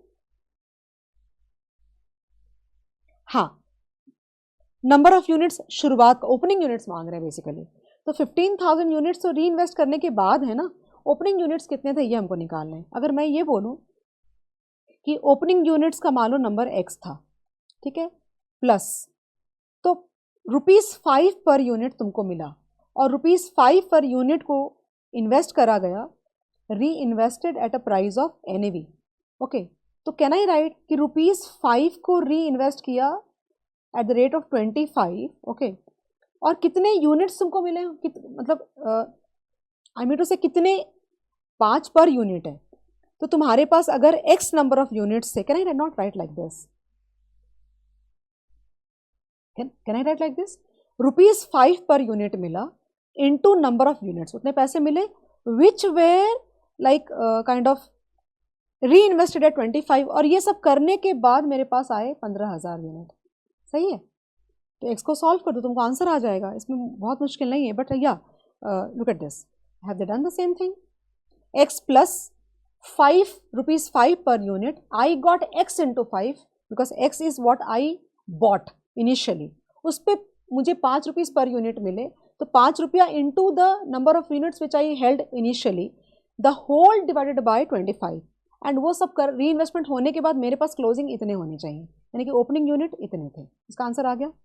अब बोल रहा है कि NAV बताओ, शुरुआत की NAV बताओ, ऐसा बोल रहे हैं वो लोग, तो क्लोजिंग NAV तुम्हारी 25 है, और उन्होंने क्या बोला कि NAV over a period of time in the year, during the year went up by 13.60%। तो अगर ओपनिंग NAV N था तो क्लोजिंग NAV 25 है, और अगर वो 13.60% के रेट से ग्रो किया, तो ये आंसर आ गया तुम्हारा। मुझे लगता है इसमें तो कोई दिक्कत होनी चाहिए, करेक्ट है। अब बोल रहा है कि इन्वेस्टमेंट बताओ, तो इन्वेस्टमेंट कैसे निकालोगे, तो 22.01 तुम्हारी इनिशियल NAV है, 25 तुम्हारी क्लोजिंग NAV है, बट ये मत भूलना, और ओपनिंग तुम्हारे नंबर ऑफ यूनिट्स 12,500 है, बट ये मत भूलना कि तुमने वहाँ पे वो भी दिया होगा, एंट्री लोड दिया है, 22.01 में तुम ये ऐड करोगे, ये बहुत ही इंपॉर्टेंट पॉइंट है। I am sure 99% students will forget if they have not like seen the solution, भूल जाओगे तुम, ये याद ही नहीं आएगा, तुम सीधा मल्टीप्लाई करके, तो ये तुम्हारा आंसर आ गया। अब तुमको परसेंटेज रिटर्न निकालने को बोला है, ठीक है, तो NAV एट द एंड 25 है, 15,000 क्लोजिंग है, यानी कि तुम्हारी क्लोजिंग वैल्यू ये हो गई, यहाँ तो दिक्कत नहीं होनी चाहिए। फिर एग्जिट लोड 371% का है, तो ये 1% ऑफ 3,25,000 कितना आएगा, 3750, ये तुम्हारे हाथ में नेट रिटर्न आ गया, करेक्ट, टोटल अमाउंट रियलाइज। अब इनिशियल इन्वेस्टमेंट तुमने माइनस कर दिया यहाँ पे, तो ये तुम्हारा रिटर्न है। अब उसमें टैक्स निकालो 20% का, तो टैक्स निकाला तो ये हाथ में पैसे आ गए, तो रिटर्न आ रहा है 27.71% का, और इन्फ्लेशन की रेट दे रखी है, तो बेसिकली उन्होंने क्या किया है, 1.2771 में से डिवाइड कर दिया 1.045 इन्फ्लेशन -1 द होल इंटू 100 करोगे, तो ये तुम्हारा आंसर आ जाएगा। We are done guys with question number 5, but I would request you sincerely, पहले ना म्यूचुअल फंड का जब क्वेश्चन कुछ बच्चे होते थे क्लास के अंदर में, मैं बहुत पहले की बात कर रही हूँ, I am teaching now since 18-19 years, CA final non stop, so बहुत शुरुआत की बात है, then their main focus was merger, mutual fund and capital budgeting, leasing, ये इनके क्वेश्चन ज़्यादा। तो कुछ ऐसे बच्चे होते थे क्लास के अंदर में जो बोलते थे कि मुझे पढ़ना ही नहीं है फॉरेक्स और डेरिवेटिव, आप जितना पढ़ाओ, जितना अच्छा पढ़ाओ, मेरे को नहीं जमता है वो, okay, and they used to score 40-50 marks only on the basis of capital budgeting, mutual funds, because mutual fund का जो बुक में शुरुआत में जो क्वेश्चन है तुम्हारे 20-25, वही उसमें से kind of they used to just घुमा फिरा के आता था, तो इजीली तुम्हारे 5 से 7 नंबर सिक्योर हो जाते थे। मर्जर का सिंपल सा क्वेश्चन आता था बिल्कुल, पर पोस्ट मर्जर APS निकालो, ये निकालो, वो निकालो, like that, post merger price निकालो, वैल्यू निकालो एंड ऑल दैट, तो बच्चे आराम से 45-50 ले आते थे only on the basis of capital budgeting, leasing, mergers and mutual funds and dividend policy. But gradually what we are seeing that forex में उल्टा ईजी क्वेश्चन पूछने लग गए, बीच में फिर बहुत डिफिकल्ट क्वेश्चन पूछना शुरू करा उन्होंने फॉरेक्स और डेरिवेटिव पे। अभी मैं देख रही हूँ they are asking more difficult questions on mutual fund. I am telling you since over period of like 2-3 years I am seeing mutual fund के क्वेश्चन सच में क्रैक करना बहुत मुश्किल होता है। You will not be able to crack these question without writing practice, it is not possible, you are going to commit some mistake for sure, जल्द होने ही वाली है, तो प्लीज राइट एंड प्रैक्टिस। वैसे तुमको सब लिख के प्रैक्टिस करना चाहिए, बट खास करके ऐसे वाले क्वेश्चन अगर नहीं, इसमें समझने का कुछ नहीं है, इसमें नहीं समझने का कुछ भी नहीं है, नहीं समझने का भी कुछ भी नहीं है, ओके, बट अगर तुम एज इट इज जाके उतारना चाहते हो या अंडरस्टैंडिंग को भी इंक्रीज करना चाहते हो, लिखोगे तो वो बेटर होगा। आगे बढ़ रहे हैं, next question, question number 6, I think this is the last question. एक छोटा सा पॉज में पानी के लिए। क्वेश्चन नंबर 6 गाइस, मैनेजेबल है क्वेश्चन, पढ़ती हूँ फटाफट, खत्म करना है। ABC Limited share is currently traded at a price of 192.50. Very important information. Okay. And Mr. Roni is planning to purchase the shares of the company. For this purpose, he has taken services of a financial analyst to know whether the price of ABC Limited is fairly priced. The analyst has assembled the following information. The before tax required rates of return, ध्यान देना, date का, preference shares का और common stock का, मतलब equity का, date का 8.6 है और बिफोर टैक्स वर्ड यूज किया इन्होंने यहाँ पे, राइट, 11% है और 13% है। The company's target capital structure is 20% debt, 30% preference stock and 50% in common stock. The market value of the company's debt is to $75 million. ये खत्म होने लगा ना, इसलिए मुझे लग रहा है मैं जल्दी खत्म करूँ। एंड प्रेफरेंस का 120 million. ABC limited cash flows calculate, FCFF calculate करके दिया है 125 million. FCFF is expected to grow at a rate of 8%, tax rate दे रखा है, और outstanding number of shares equity का दे रखा है। सब में क्या निकालना है बताऊँ तुमको, सब में निकालना है as a financial analyst on the basis of value per share advise mister Ronnie whether he should purchase the shares of the company at market price or not. तुमको प्राइस पर शेयर निकालना पड़ेगा। उसके लिए तुमको क्या करना पड़ेगा बताओ मैं तुमको। सबसे पहले weighted average cost of capital calculate करना पड़ेगा। तुमको वेट्स दिए हुए हैं, डेट का इक्विटी का, प्रेफरेंस का, और 8.6 में 1 माइनस टी करोगे बिकॉज KD 1 माइनस टी करोगे, और 11 और 13 लगा के तुम WACC first of all calculate करोगे। ठीक है, प्रोसेस सुन लो। फिर FCFF दिया हुआ है, तो FCFF1 that means 125 into 1.08 divided by KC minus GC। तो KC जो WACC है वो होगा और GC तुम्हारा 0.08 है। ये तुम्हारी वैल्यू ऑफ द फर्म आ गई, मतलब कंपनी की पूरी वैल्यू आ गई। उसमें से तुम market value of debt and market value of preference stock minus करोगे तो इक्विटी की वैल्यू आ जाएगी, वैल्यू ऑफ इक्विटी आ जाएगी। फिर उस वैल्यू ऑफ इक्विटी को नंबर ऑफ शेयर से डिवाइड करोगे तो प्राइस पर शेयर आ जाएगा। ओके, और उसको तुम कंपेयर करोगे ऊपर 192.5 से। लेट्स सी, देखो यहाँ पे क्या है, यहाँ पे ये सिर्फ इसमें आएगा ना, ये वाला KD 1 माइनस टी, और वेट्स के हिसाब से कैलकुलेट किया 11%, और ये फॉर्मूला लगाया 125 इंटू 1.08 बाई 0.11 माइनस 0.08, तो 4500 मिलियन का वैल्यू आया, फर्म की वैल्यू है। अब इसमें से market value of debt and market value preference निकाला और 20 मिलियन शेयर्स डिवाइड किया तो वैल्यू आती है 205 which is higher than the given price. That means the company's stock is under valued and we must buy. ये खत्म हो गया। दूसरा क्वेश्चन इन्होंने पूछा है यहाँ पे, इट्स वेरी नाइस क्वेश्चन है, देखा जाए तो जो आता है ना क्वेश्चन वो नाइस है। Assume we are to get some value of equity as calculated in, this is a very nice part जो कि strike नहीं भी कर सकता है, be very careful. Okay, अब क्या बोला इसमें, for using FCFE approach calculate FCFE for the year just ended. If FCFE is expected to grow at a constant rate of 8.50% for the foreseeable future, तुमको क्या करना है पता है, तुमको दिखाते हैं, it's like a very nice part of the question. वो जो वैल्यू आई ना तुम्हारी, उस वैल्यू को यूज करके FCFE कैलकुलेट करना है। FCFF के हिसाब से प्राइस, स्टॉक की प्राइस ये आई, करेक्ट है। अब तुमको क्या निकालना है, FCFE, उसको बैक कैलकुलेशन करनी है। 8.5% दिया हुआ है और ये KE है, KC मत ले लेना यहाँ पे। ओके, तो FCFE पर शेयर निकला तुम्हारा, ये 8.51 है। Okay, now FCFE of ABC shall be, और 20 मिलियन शेयर से मल्टीप्लाई किया तो FCFE हो गया।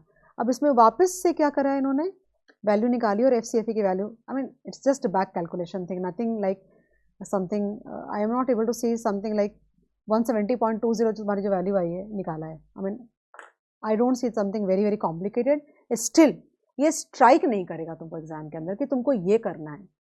FCFF की हेल्प से जो प्राइस पर शेयर आया है उसको आंसर में रख करके नए ग्रोथ रेट के साथ और इक्विटी की KE लगा करके FCFE की वैल्यू निकाली है और उसको 20 मिलियन शेयर से तुमने मल्टीप्लाई कर दिया तो तुमको FCFE यानी free cash flow to the equity की वैल्यू आ गई। वही तुम्हारा आंसर था और वही उन्होंने मांगा था। खत्म हो गया ये sum. And then the last question that we have to do is part B. पढ़ो question. In this question they are saying Quick and Smart Incorporation is leading software development company in the UK. It has a substantial portfolio of its trade various countries including the USA. It has recently invoiced a USA customer the sum of $75 lakh है ये receivable in 1 years time, okay. Quick and smart in receivable मतलब finance officer is considering 2 alternatives for hedging the exchange risk, 1 साल के बाद है वो भी। Alternative 1, borrowing present value of $75 lakhs now for 1 year, converting the amount into GBP pound and repaying the loan out of the eventual receipts, okay. Entering into 12-month forward, यानी money market cover versus forward cover है। Do you really want कि मुझे ये करना चाहिए? कर सकते हैं, डिवाइस फटाफट करके ख़त्म करो। सो बोरो द पीवी ये किया, ओके। ये पीवी बोरो करा और कन्वर्ट करा स्पॉट मनी मार्केट है जो बेसिक गाइज, ओके। बोरो सेल इन्वेस्ट, तो ये बोरो करा और फिर उसको सेल करा, मतलब प्रेजेंट वैल्यू बोरो करा, कन्वर्टिंग इनटू जीबी का मतलब क्या हुआ, सेल करा ये अमाउंट को तुमने, सेल किया स्पॉट पे, जो स्पॉट की रेट दे रखी है ये वाली, तो ये पैसे आते हैं और उस पर ब्याज लगा के आंसर निकाला है, तो आंसर ये आता है। और एक जगह फॉरवर्ड रेट से लिया है तो इसलिए रिसीवेबल फॉरवर्ड में ज़्यादा है, ये तुम्हारा आंसर हो गया। Mean money market hedge versus forward cover, it's not, I mean this nothing that I can teach here. Steps बहुत फास्ट नहीं है, बट तुम कैलसी पे 1 शॉट आंसर निकाल सकते हो। कैलसी पे अगर तुम्हारा कंट्रोल अगर मनी मार्केट हेज पे बहुत अच्छा है तो तुम 1 शॉट आंसर निकाल सकते हो। या तुम रेट्स चूज करना, उसमें बिड आस्क के रेट लेने, अगर बिड आस्क के स्पॉट रेट में दे रखी तो बिड लेना है कि आस्क लेना है, depending on the rate, direct है कि इनडायरेक्ट है। फिर बोरिंग लेंडिंग का जो रेट है उसमें से कौन सी रेट लेनी है। अब अगर पेबल का सम होगा तो IB² हम करते हैं, इन्वेस्ट बाय बोरो करते हैं। तो अगर इन्वेस्टमेंट करनी है तो लोअर रेट लोगे, रेट किसकी लोगे, जिस करेंसी में रिसीवेबल पेबल होगा उसकी रेट लोगे। तो थोड़ा भी एक कैलसी पे एक कैलकुलेशन में तुम आंसर 56, 71, 196 निकाल सकते हो। But yeah you should have practice that much कि तुम वो कर पाओ। So I am not scaring or something, I am happy that we are able to discuss the paper. Like बहुत जल्दी तो नहीं बोलूँगी, but yeah we did not take too much of time. और मैं बहुत भगा नहीं सकती, it's not my nature only, okay. If you think that the speed was a little slower, just increase the speed and just watch the video. Thank you so much, and I would be moving ahead to record some more RTPs, MTPs and exam papers. Thank you so much.